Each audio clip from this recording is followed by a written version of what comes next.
In this one, I am quickly recalling the merger concepts. I think my mergers concepts are quite vague, and in order to watch it properly, very precisely, with so much of the accuracy, I decided that I will watch it towards the end. I know merger, I even saw the question even without looking at the solution, but still, I think I am lagging somewhere in merger concepts. Therefore, I am try to cover it entirely in depth with say Nitin Guru sir. Alright, so let's quickly. दोनों कंपनियां जुड़ जाने के बाद वो है 5.37। यानी हम ये कह रहे हैं कि देखो हमारा ईपीएस तो 1 शेयर का बढ़ गया, लेकिन तुम्हारे लिए भी तो अब ईपीएस मजेदार हो गया। अब जो आपको ईपीएस मिलेगा वो 5.37 का मिलेगा। लेकिन एक बात बताओ, ये जो 5.37 का ईपीएस है ये तो 5 शेयर्स को बढ़ रहा है। पता है क्यों? देखो, ये तो जो 5.37 का है ये नई कंपनी का है, लेकिन इनके 5 शेयर्स को मिलाकर इनके 5 शेयर्स हमने लिए थे तो उन्हें अपना 1 शेयर दिया था। तो जो उन्हें ये वाली कमाई मिल रही है, क्या ये हर एक शेयर को मिल रही है? नहीं, बी लिमिटेड के यानी पुरानी वाली कंपनी के हर एक शेयर को इसमें से 1/5 हिस्सा ही मिल रहा होगा। क्यों? क्योंकि वो 5 शेयर के बदले में 1 शेयर मिला है। अब ए लिमिटेड गलत बात कर रही है। ए लिमिटेड कह रही है देखो तुम्हारा तो बात बदल गई मेरे साथ आके, तुम वहां 2 रुपए कमाने वाले व्यक्ति मेरे साथ आके तो तुम्हें 5.37 का ईपीएस मिल रहा है। अरे नहीं मिल रहा है 5.37 का ईपीएस, नहीं मिल रहा, ले जाओ 5.37 का ईपीएस, मुझे नहीं मिल रहा 5.37 1 शेयर। क्यों? क्योंकि ये जो 5.37 है ये मेरे 5 शेयर के बदले में, क्योंकि मैंने 5 शेयर दिए थे तब मुझे 1 शेयर मिला, उस 1 शेयर की कमाई 5.37। तो ये 5.37 मेरे ओरिजिनल वाले 5 शेयर की कमाई है। समझे आपने बात? ये जो 5.37 है ये मेरे ओरिजिनल वाले बी लिमिटेड मेरे ओरिजिनल वाले 5 शेयर की कमाई है। तो यानी इसी को बोलते हैं इक्विवेलेंट ईपीएस। यानी मेरे लिए ईपीएस कितना आ रहा है? तो आप ईपीएस बता रहे हो 5.37, लेकिन मुझे वो ईपीएस 1/5 ही फील हो रहा होगा। क्यों 1/5 फील हो रहा होगा? क्योंकि मेरे 5 शेयर से लेकर आपने 1 शेयर दिया था, तो मुझे इसका 1/5 फील हो रहा होगा, मुझे इसका 1/5 फील हो रहा होगा। तो याद रखना, कभी भी अगर आपको इक्विवेलेंट ईपीएस निकालना हो या फिर इक्विवेलेंट एमपीएस निकालना हो, क्या निकालना हो? ईपीएस या एमपीएस। तो जैसे आप ईपीएस कंबाइंड कंपनी का लोगे, जैसे कि आप एमपीएस कंबाइंड कंपनी का लोगे, आप उसे इनटू 1/5 करिए, आप उसे इनटू 1/5 करिए। इसका मतलब क्या होता है? इसका मतलब आप उसे 5 से डिवाइड कर दीजिए। काहे 5 से डिवाइड करोगे? क्योंकि आप ये कहोगे कि वो ईपीएस 5 शेयर के बराबर है। मतलब वो ईपीएस आपको दे रहे हो 5 शेयर बढ़ेगा, वो ईपीएस आपको दे रहे हो 5 शेयर बढ़ेगा, क्योंकि पुराने 5 शेयर लेकर आपने 1 शेयर दिया था, 5 शेयर लेकर आपने अपना नया वाला 1 शेयर दिया था। तो जो आपकी 1 शेयर की कमाई है वो पुराने 5 शेयर की कमाई के बराबर है। तो इसलिए डिवाइड बाय 5 करते हैं। तो जो दिखता है वो होता नहीं है। कहने को आप कह रहे हो कि चलो इसका एग्जांपल और करते हैं। इमेजिन करो, इस वाले एग्जांपल को सोचो। 2 कंपनियां हैं, ये एग्जांपल 2 है, ठीक है? सोचो एक लिमिटेड है, एक्वायर, एक छोटी कंपनी है बी टारगेट कंपनी। आपके पास 1000 शेयर थे, आपके पास 40000 शेयर थे। हमने आपको 1/5 शेयर दिए, यानी आपके 5 शेयर दिए, आपका 1 शेयर दिया। आपका पहले ईपीएस था 20 रुपए, उनका ईपीएस था 5 रुपए। तो देखो, अब मान लो कि कंबाइंड ईपीएस दे दिया मैंने क्वेश्चन। अब ये कैसे करना है वो क्वेश्चन जानेंगे। अगर क्वेश्चन दिया तो बस एक्सेप्ट कर लिया, तो फिर उसको चैलेंज किया करो, कैसे आया कैसे आया, क्वेश्चन दिया तो यूज करो। नहीं है तो कैसे निकालना है ये मैं आपको पढ़ा रहा हूं। कंबाइंड ईपीएस कैसे निकालते हैं, कंबाइंड ईपीएस कैसे निकालते हैं, इसके बारे में कंबाइंड ईपीएस के बारे में चर्चा नहीं हुई, कंबाइंड ईपीएस के बारे में हो चुकी है, ठीक है? इसकी हो जाएगी चर्चा, थोड़ी देर में डिस्कस करेंगे। मान लो क्वेश्चन नहीं गिवन, मान लो कि ये इन्फॉर्मेशन की मैंने बात करी, ये इन्फॉर्मेशन की मैंने, ठीक है? अब हम उन्हें कह रहे हैं तुम्हारी तो लाइक बन गई, अरे बी लिमिटेड तुम तो मौज में आ गए, तुम्हारी कहां 5 रुपए की कमाई थी, हमने तो तुम्हें 20 रुपए वाला शेयर दे दिया, 20 रुपए की कमाई वाला शेयर दे दिया, मजा आ गया भाई। कह रहा है का मतलब तुमने जो 20 रुपए वाली कमाई वाला शेयर दिया, बी लिमिटेड क्या करेगा कि आपने जो मुझे 20 रुपए की कमाई वाला शेयर दिया, उस एक शेयर के बदले मुझसे 5 शेयर ले लिए, तो मेरे तो 5 शेयर की कमाई आ गई, मेरे तो पुराने वाले 5 शेयर की कमाई आ गई, तो मुझे कितनी कमाई फील होगी? ये 20 रुपए डिवाइड बाय 5 करके यानी 4 रुपए पर शेयर, यानी मेरा तो भाग्य फूट गया। पहले मेरा एक शेयर 5 रुपए कमाता था, 5 रुपीस कमाता था, अब उल्टा मर्जर के बाद मुझे 4 रुपए हाथ में आ रहे हैं एक शेयर।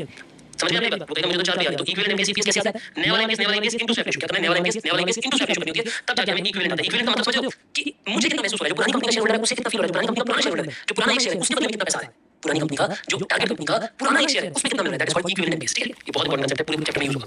आगे बढ़ते हैं। गेन और लॉस फ्रॉम मर्जर या एक्विजिशन। गेन होता है सो अब कभी दो कंपनी जुड़ेंगी तो कुछ एनर्जी मिलेगी या कुछ खर्चे होंगे, तो उसमें गेन भी हो सकता है, लॉस भी हो सकता है, ठीक है? यूजुअली लॉस वाले केस में मर्जर करते हैं यूजुअली, बट गेन कैसे होता है, लॉस कैसे होता है, ये चलते हैं। देखो बड़ी सीधी सी बात है, आप गेन या लॉस कैसे नापते हो? आप ये नापते हो कि भाई बाद में क्या सिचुएशन यानी फाइनल सिचुएशन क्या है, और आप उसमें से माइनस कर देते हो ओरिजिनल सिचुएशन क्या थी। यानी अगर मैं बात करूं ईपीएस अर्निंग की, इमेजिन करो मैं अर्निंग की बात करूं, तो आप क्या कहोगे? पहले हम कितना कमाते थे, अब हम कितना कमाते हैं? भाई पहले आप एक शेयर पे 40 रुपए कमाते थे, अब आप एक शेयर पे 46 कमाने लगे, तो आपने 6 रुपए की अर्निंग बढ़ा ली अपनी, या बढ़ी पर शेयर से नंबर शेयर कर सकते हो। तो मतलब मैं ये बोलना चाहता हूं कि आपको नई सिचुएशन में से पुरानी सिचुएशन को माइनस करना होता है, तो आपको पता लगता है कि आपका जो आंसर है, जो भी प्रॉफिट है, वैल्यू है, अर्निंग है, वो बढ़ी है या घटी है, ये पता लगता है, ठीक है? देखिए, तो गेन या लॉस अगर मार्केट वैल्यू के बेसिस पे निकालना है तो आप ये देखो, आराम से समझो। A limited acquire limited, B limited target limited और ये टोटल। तो पहले आप ये बताओ पोस्ट एक्विजिशन मार्केट वैल्यू कितनी है? मतलब जब एक्विजिशन हो गया, जब हमने किसी कंपनी को खरीद लिया, उसके बाद हमारी क्या वैल्यू है? हमारे पास तो अपने 1 लाख शेयर्स थे और उसे इनटू नई मार्केट प्राइस से इनटू कर दो, उनकी एक्विजिशन के बाद वाला मार्केट प्राइस क्या है वो मल्टीप्लाई कर दो, ठीक है सर?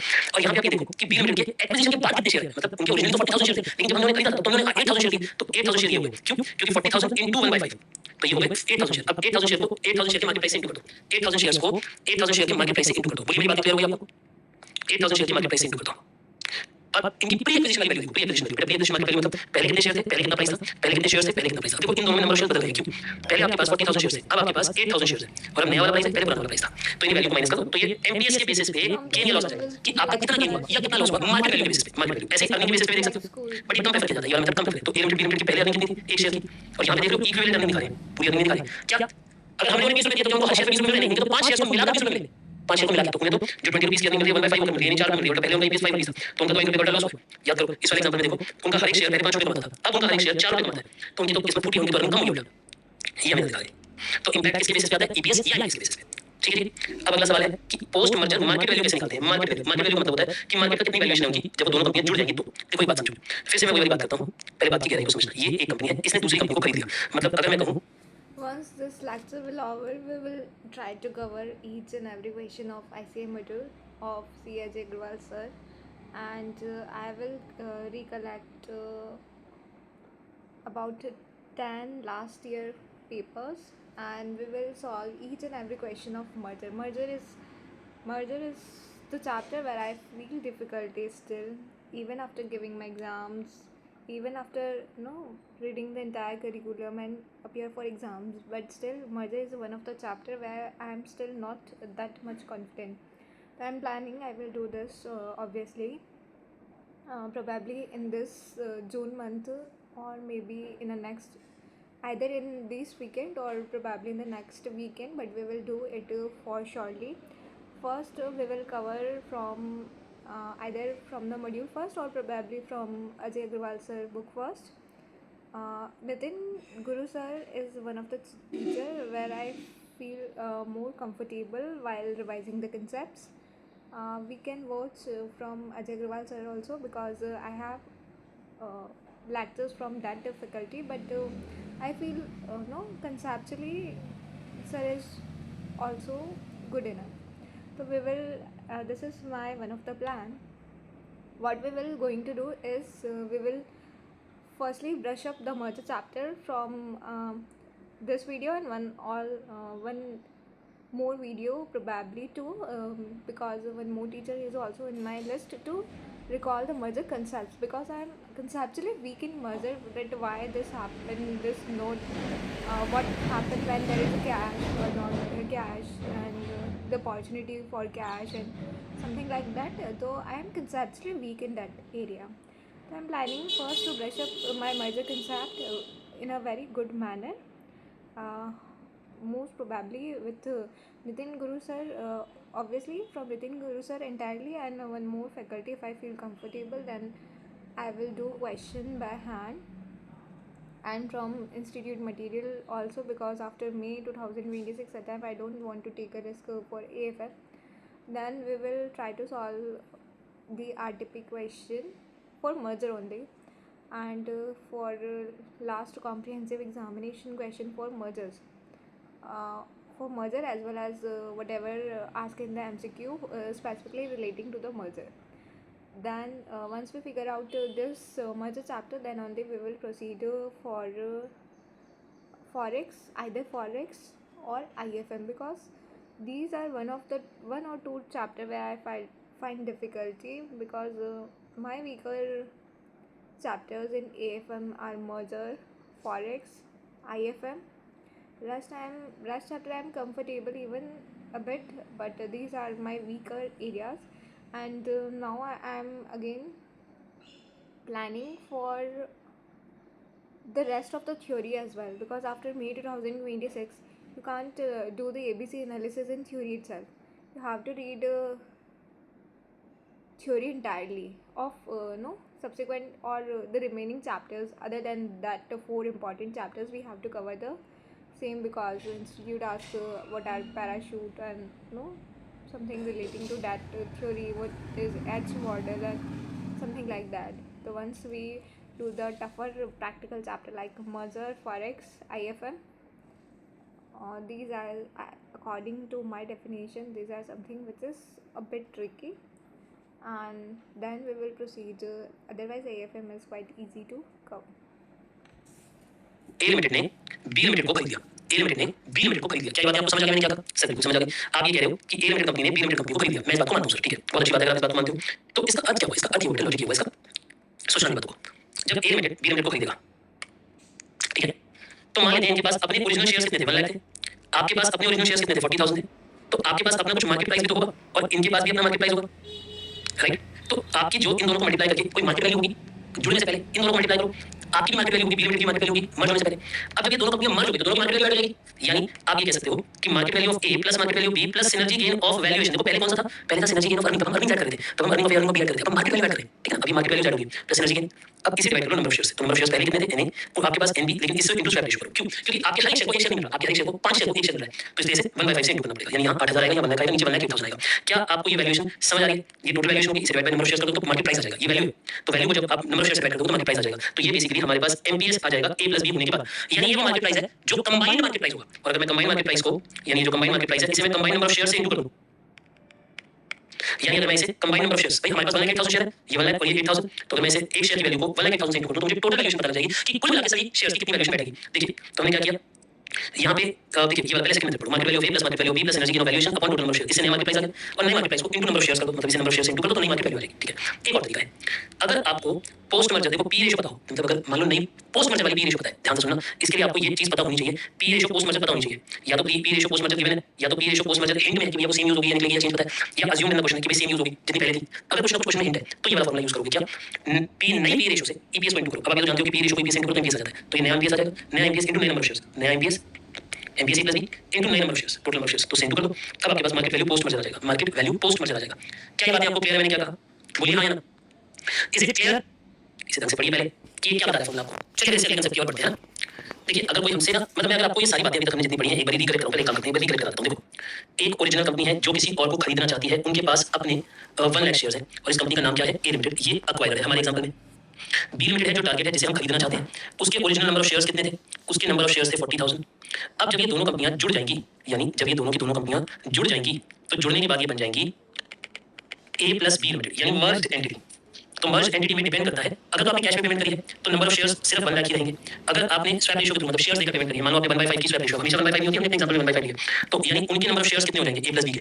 तो अभी कहोगे ए प्लस बी के शेयर्स हो जाएंगे 1,08,000, है ना। ऐसे ही आप उनकी market valuation of A, market valuation of B भी देख सकते हो, कंबाइन करके उनकी मार्केट वैल्यू भी निकाल सकते हो, मार्केट प्राइस भी निकाल सकते हो, है ना। तो बताइए अर्निंग कंबाइन करके कैसे आती है? ईपीएस ए प्लस बी का कंबाइन कैसे आता है? तो आप ये बोलते हो earning of A, earning of B, दोनों की अर्निंग्स को आप ऐड करो, ए की अर्निंग बी की अर्निंग, दोनों की अर्निंग आप ऐड कर दो। अगर सिनर्जी गेन ऑफ अर्निंग है तो वो भी आप ऐड कर दो। और क्या किया था हमने इसे डिवाइड बाय किया था नंबर ऑफ शेयर्स से। जब नंबर ऑफ शेयर्स देखते हैं तो number of shares of A, number of shares of B into swap ratio, और अगर हमने कैश में पेमेंट करी तो ये वाला पोर्शन हट जाता है, यहाँ कैश का जो रेट ऑफ रिटर्न है उसका net of tax interest minus हो जाता है उसमें से, ठीक है। अब अगर market valuation of A plus B निकालना हो तो मार्केट वैल्यूएशन ए का मतलब अगर मान लो कि मार्केट प्राइस निकालना हो, इमेजिन करो कि अगर मार्केट प्राइस निकालना हो कंबाइंड, तो आप कैसे निकालते हो? Market value of A, market value B plus energy gain of valuation देखते हो और उसे भी अब आप डिवाइड कर देते हो किससे? उसे भी आप डिवाइड कर देते हो number of A, number of B into swap ratio से, ठीक है। ये भी समझ आ गया। अच्छा अगर मार्केट वैल्यूएशन निकालनी हो ए प्लस बी की एंड पी रेशियो बताओ, पी रेशियो गिवन है हमें, तो हम क्या करते हैं? हम ये बोलते हैं नई वाली जो पी रेशियो है उसे नए वाले ईपीएस से इनटू कर दो, तो नया वाला एमपीएस आ गया और नए वाले एमपीएस को नए वाले नंबर ऑफ शेयर से इनटू कर दो, यानी नए वाले एमपीएस को, ये बेसिकली क्या निकला है? ये नया वाला एमपीएस आ गया और उसे नए वाले टोटल नंबर ऑफ शेयर से इनटू कर दो, नए वाले टोटल नंबर ऑफ शेयर से इनटू कर दो। क्या ये बात आपको क्लियर हो गई? मैंने क्या था, पक्की बात है, शाबाश। तो अब इससे और आगे बढ़ते हैं। देखिए डिसाइड मैक्सिमम या मिनिमम स्वैप रेशियो। अब ना कभी किसी क्वेश्चन में कहेगा कि मैक्सिमम स्वैप रेशियो कितनी होगी, मिनिमम स्वैप रेशियो कितनी होगी, तो हमेशा एक बात ध्यान रखना, जो व्यक्ति पेयर है, पेयर जिसने पैसा देना है, वो अपने माइंड में मैक्सिमम वैल्यूज, अभी बात तो आप एक प्रॉपर्टी खरीदने जा रहे हो, आप एक बिल्डिंग खरीदने जा रहे हो, तो आपने मन में एक प्राइस डिसाइड करके रखते हो कि यार इससे ज्यादा नहीं दूंगा। मानो आपने एक बिल्डिंग खरीदनी, आप बोलते हो चलो 3 करोड़ से ऊपर नहीं दूंगा, तो आपने अपने मन में उसका एक मैक्सिमम प्राइस डिसाइड किया है कि इस प्राइस से ज्यादा प्राइस मैं आपको नहीं दूंगा, इस प्राइस से ज्यादा प्राइस मैं आपको नहीं दूंगा, यानी आपने अपने लिए एक मैक्सिमम प्राइस डिसाइड कर रखा है।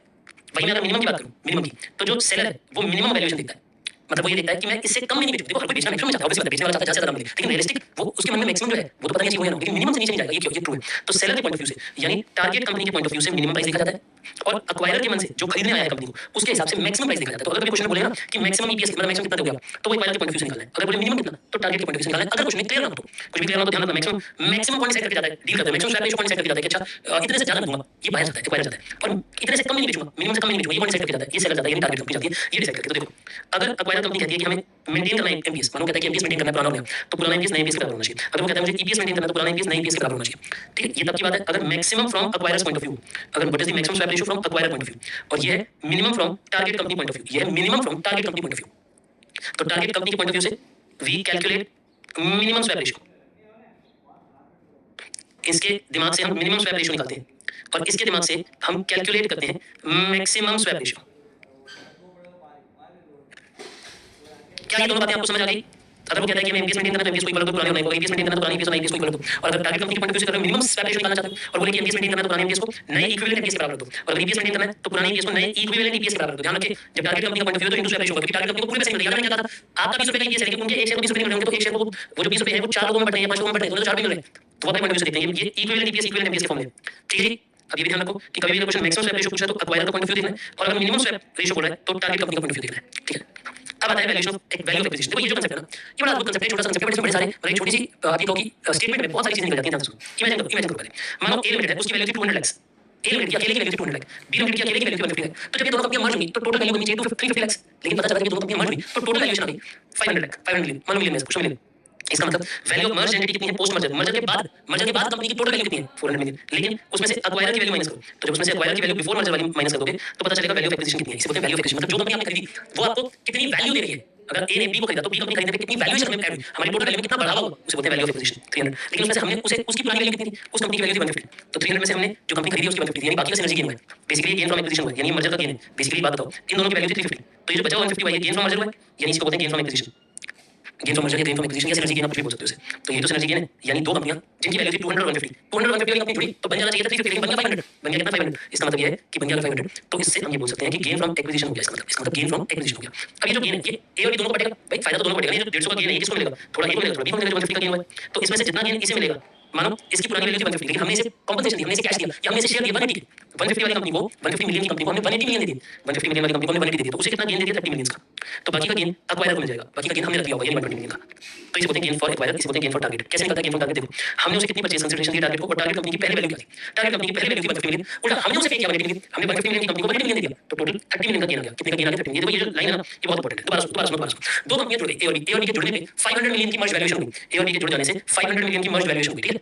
अब आप जो ए और बी के जुड़ने से 500 मिलियन की मर्ज वैल्यूएशन है उसमें से आप value of acquirer before merger minus कर दो, value of acquirer before merger minus कर दो, मर्जर से पहले की वैल्यू माइनस कर दो, तो वो 200 मिलियन आपने माइनस कर दिया, ठीक है। मतलब इनकी वैल्यूएशन कितनी थी वो हटा दो, तो पता चला कुल मिलाकर जो फायदा हुआ हमारी वैल्यू में वो 300 का हुआ, उस 300 में से 150 तो पुरानी कंपनी की वैल्यू थी, तो ये नेट फायदा जो है जो नेट गेन हुआ है वो 150 का हुआ है। अभी 150 का गेन दोनों को बढ़ेगा, तो इन्हें कितना गेन दिया 30, हमने कितना गेन रखा 120, तो ये हमने अलग-अलग कर दिया। अब उन्हें 30 का गेन कैसे दिया वो मैं आपको बताता हूं। हमने उनको परचेज कंसीडरेशन दिया 180, जिस कंपनी को बाय किया उसे पैसे कितने दिए, उसे शेयर कितने दिए 180 मिलियन दिए, लेकिन उसकी वैल्यू कितनी थी 150, तो उसको 30 मिलियन का गेन दिया हमने, ठीक है। यानी ऐसे समझो अगर combined valuation of combined new firm, नई फर्म का प्राइस कितना है हमें पता है, हमने निकालना सीखा था, और उसे total number of shares into करो तो हमारी टोटल कंपनी की वैल्यू है, मर्जर के बाद दोनों कंपनी मर्जर के बाद की वैल्यू 500, उस 500 में से हमारी पुरानी वैल्यू कितनी थी 200, तो टोटल वैल्यू ऑफ एक्विजिशन 300, उसमें से पुरानी कंपनी की पुरानी जो छोटी कंपनी की टारगेट कंपनी की पुरानी वैल्यू 150, तो गेन आ गया 150 का। तो ध्यान रखिएगा गेन आ गया 150 का। क्या ये बात आपको समझ आ गई मैंने क्या कहा। देखिए मैं फिर से एक बार बता दूं कि ये स्टेटमेंट आपको याद करनी पड़ेगी, ये स्टेटमेंट आपको लर्न करनी पड़ेगी कि पहले एक्वायरर की वैल्यू माइनस होती है, बाद में टारगेट की वैल्यू माइनस होती है। तो जब टोटल न्यू वैल्यू में से एक्वायरर की वैल्यू माइनस करते हो तो वैल्यू ऑफ एक्विजिशन आता है, फिर वैल्यू ऑफ एक्विजिशन में से टारगेट कंपनी की पुरानी वैल्यू माइनस करते हो तो गेन ऑफ एक्विजिशन आता है, फिर उस गेन को दोनों को बांट देना होता है, ए और बी को कितना कितना गेन मिलेगा, ठीक है। ये सारी बातें आपको समझ आ गई। अच्छा कॉस्ट ऑफ एक्विजिशन क्या है, देखो अभी तक हम बात करते हैं gain from acquisition. Gain from acquisition मतलब ये जो सिनर्जी गेन है इसे बोलते हैं गेन फ्रॉम एक्विजिशन, जो सिनर्जी गेन मिलता है 150 मिलियन का वो गेन फ्रॉम एक्विजिशन, ठीक है। मतलब वो ए और बी का कंबाइंड है। बट कॉस्ट ऑफ एक्विजिशन का मतलब होता है कि अगर मैं किसी कंपनी को बाय करूं और मैं उसे कितने एक्स्ट्रा पैसे दे दूं, जितना मैं उसे फायदा दे दूं वो मेरी कॉस्ट ऑफ एक्विजिशन। मतलब मान लो मैं 150 मिलियन की कंपनी खरीद के लाया, मेरी टारगेट कंपनी 150 मिलियन है, लेकिन मैं उस 150 मिलियन की कंपनी को दे रहा हूं 180 मिलियन, मतलब मैंने उसे परचेज कंसीडरेशन दिया 180। इमेजिन करो अगर मैंने परचेज कंसीडरेशन दिया 180 मिलियन, लेकिन जिस कंपनी को मैंने खरीदा उसकी वैल्यूएशन थी 150 मिलियन, तो मैंने 30 मिलियन एक्स्ट्रा पे करे, ये जो 30 मिलियन एक्स्ट्रा पे करे ये कॉस्ट ऑफ एक्विजिशन है, ये जो 30 मिलियन मैंने एक्स्ट्रा पे करे ये कॉस्ट ऑफ एक्विजिशन है। देखिए मुझे पता है बिना क्वेश्चन के ना ये इतने सारे फॉर्मूला थोड़े से हेवी हो जाते हैं ब्रेन पे, बट अब चिंता मत करो 10 मिनट 15 मिनट के और फॉर्मूलाज पढ़ें, क्योंकि इस चैप्टर में ऐसा होता है क्योंकि सारे फॉर्मूला कहीं ना कहीं एक दूसरे से लिंक्ड है, तो बच्चा बार-बार उसको सरदर्द हो जाता है कि सेम ही बात बार-बार कर जा रहे हो, पर माइनर डिफरेंसेस होते हैं इन सब में, माइनर डिफरेंसेस हैं। आप यहां तक वीडियो पॉज करके पहले 11 फॉर्मूला रिवाइज करके आ जाओ, फिर आगे से 12 से पढ़ो, ठीक है। मुझे लगता है 15 फॉर्मूला है, फिर उसके बाद सीधा क्वेश्चन पे जाऊंगा, ठीक है। अब एक कंसेप्ट है टोटल मार्केट कैपिटलाइजेशन और फ्री फ्लोट मार्केट कैपिटलाइजेशन में क्या अंतर है। देखो टोटल मार्केट का क्या मतलब होता है, टोटल शेयर्स कितने हैं into market price, simple. Total share मान लो 10 लाख और शेयर का प्राइस है 20 रुपए, तो यानी ये टोटल मार्केट कैप है। लेकिन एक बात बताओ शेयर अगर टोटल 10 लाख है तो क्या मार्केट में स्टॉक मार्केट में बिकने के लिए इजीली 10 लाख अवेलेबल होते हैं, क्या मार्केट में बिक्री होते हैं 10 लाख? नहीं सर, बहुत सारे शेयर तो प्रमोटर के पास होते हैं कभी नहीं बिकेंगे, बहुत सारे शेयर गवर्नमेंट के पास होते हैं लॉन्ग होल्डिंग में, कभी गवर्नमेंट ओनर बन जाती है, तो ऐसे शेयर जो मार्केट में बिकने नहीं आएंगे, जो बिकने के लिए अवेलेबल नहीं है उन्हें बोलते हैं फिक्स फ्लोट। तो फ्री फ्लोट मतलब क्या, फ्री फ्लोट मतलब वो शेयर जो मार्केट में बिकने के लिए अवेलेबल है, जो आपके पास है मेरे पास है, ऐसे शेयर जो मार्केट में आसानी से बेचने योग्य है, थोड़ा सा प्राइस बढ़ेगा तो बिक जाएंगे, तो उन्हें बोलते हैं free float number of shares, और उसे मार्केट प्राइस से इंटू करो तो फ्री फ्लोट मार्केट कैपिटलाइजेशन आती है। यानी फ्री फ्लोट मतलब क्या, फ्री फ्लोट मतलब वो शेयर जो मार्केट में फिक्स नहीं है, लोगों के हाथों में फिक्स नहीं है, ये वो जो मार्केट में घूम रहे हैं, जो बिकते हैं खरीदे जाते हैं, अवेलेबल फॉर सेल होते हैं। तो यानी अगर प्रमोटर या गवर्नमेंट की होल्डिंग की बात करें, अगर हम कहें कि कुछ शेयर प्रमोटर के पास है, गवर्नमेंट होल्डिंग के पास है और वो available for sale in the open market नहीं है, यानी वो मार्केट में बिकने लायक नहीं है, बिकने लायक तो बिकने के लिए अवेलेबल नहीं है, तो उन्हें हटा दो। जब इन शेयर्स को हटा दोगे तो जो शेयर बचेंगे वो फ्री फ्लोट शेयर्स होते हैं, यानी वो अदर शेयर्स जो मार्केट में सेल एंड परचेज के लिए अवेलेबल, जो मार्केट में खरीदे बेचे जाएंगे, ये वो शेयर होते हैं। इंडिया में जब हम निफ्टी 50 वगैरह बनाते हैं तो फ्री फ्लोट मार्केट कैपिटलाइजेशन के बेसिस पे बनाते हैं, यानी उन शेयर्स के आधार पर बनाते हैं जो मार्केट में बिकने के लिए इजीली अवेलेबल है, ठीक है। अगला कंसेप्ट है स्टॉक स्प्लिट। स्टॉक स्प्लिट बड़ा सिंपल कंसेप्ट है, जैसे आप नोट लगाते हो ना कि 100 रुपए का नोट दिया और 5-5 के 20 सिक्के ले लिए, वैसे ही समझो कि ऐसे हो सकता है कि 100 रुपए का एक शेयर था, अब आप कंपनी ने क्या किया 5-5 रुपए के 20 शेयर दे दिए, यानी आपका एक शेयर लिया कैंसिल कर दिया 100 वाला शेयर। अब आप कह रहे हैं मेरा 100 रुपए का शेयर कैंसिल कर देते हैं, हम आपको 5-5 रुपए के 20 शेयर देते हैं, इससे क्या फायदा होता है, मार्केट प्राइस का शेयर फॉलो हो जाता है और शेयर कई लोगों की बाइंग एबिलिटी में आ जाता है, वरना लोग शेयर नहीं खरीद पाते, तो वो शेयर लोगों की बाइंग एबिलिटी में आ जाता है। मैं दोबारा बोलता हूं, यानी अगर पीरियड ऑफ शेयर वैल्यू 100 रुपए थी, नंबर ऑफ शेयर 1 था, अगर शेयर की पीरियड वैल्यू 5 रुपए कर दो, मतलब बेसिकली कंपनी जो है वो शेयर खुले कर रही है, कंपनी शेयर खुले कर रही है, मतलब कंपनी आपसे 100 रुपए वाला शेयर ले रही है और उसके बदले में 5-5 रुपए वाला 20 शेयर दे रही है, 5 रुपए वाले 20 शेयर दे दिए, तो नोट खुले कर रही है बेसिकली कंपनी आपके, ठीक है। फिर अगर मैं बात करूँ गुडविल या कैपिटल रिजर्व, तो ये क्या होता है बेटा? गुडविल या कैपिटल रिजर्व का मतलब होता है कि अगर मानो मैं किसी कंपनी को खरीद लेता हूँ, अगर मैं उसे ज्यादा परचेज कंसिडरेशन देके आता हूँ, सोचो मैं किसी कंपनी को खरीद रहा हूँ तो मैं उसकी इक्विटी को टेक ओवर कर रहा हूँ बेसिकली, है ना? तो अगर मानो उसकी इक्विटी की वर्थ है 200 मिलियन और हम उसे पे कर रहे हैं 250 मिलियन, यानी हम उसे ज्यादा पे कर रहे हैं। अगर हम किसी को एक्सेस पे कर रहे हैं तो हम उसे अकाउंट में गुडविल बोल देते हैं कि हमने गुडविल परचेज की होगी। हम क्या बोलते हैं कि हमने गुडविल परचेज किया। और अगर हम किसी को कम पे, आपने ये अकाउंटिंग एंट्री सीखी हुई है, अगर आप किसी से मानो 200 रुपए का सामान 250 रुपीज में ले आते हो, तो जब आप डेबिट किया हुआ आपके पास 200 रुपए का सामान, तो 50 रुपए आप गुडविल के नाम पे डेबिट कर देते हो ताकि आप जब कैश पे कर पाओ तो 250 पे कर पाओ, कैश या शेयर जो भी आप दे पाओ 250 दे पाओ, ठीक है ना?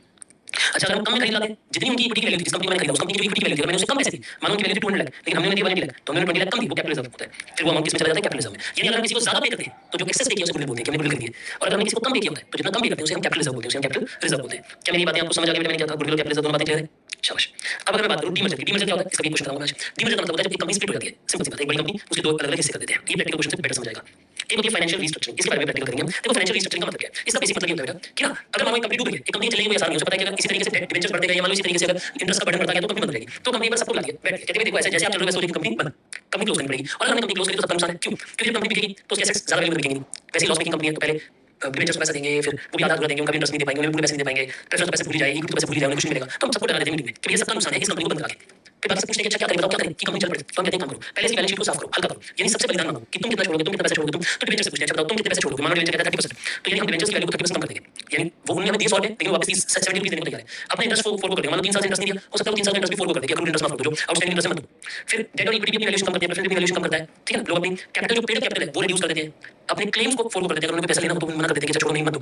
फिर एसेट्स की वैल्यू को कैलकुलेट किया जाता है क्योंकि कुछ बड़ी बिल्डिंग लैंड वगैरह बढ़ गई उनकी वैल्यू बढ़ा दिया जाता है, कुछ एसेट्स की वैल्यू घट गई उन्हें घटा दिया जाता है बैलेंस शीट पे। बेसिकली हम अपनी बैलेंस शीट को आज के हिसाब से फेयर लेकर आ रहे हैं। फेयर मतलब है कि जो हमारी बैलेंस शीट में आज की डेट में होना चाहिए हम बोला रहे हैं। कुछ चीजों के आगे हाथ पैर जोड़कर किसी से अपनी लायबिलिटीज कम कर रहे हैं कंपनी, ताकि कंपनी की कम लायबिलिटी होगी तो फ्यूचर में कम पेमेंट्स देनी होगी, कम इंटरेस्ट देना होगा, कम जिम्मेदारी होगी, तो शायद कंपनी काम कर जाए, चल जाए, प्रॉफिट कमा जाए, वरना कंपनी डूब जाएगी, बर्बाद हो जाएगी।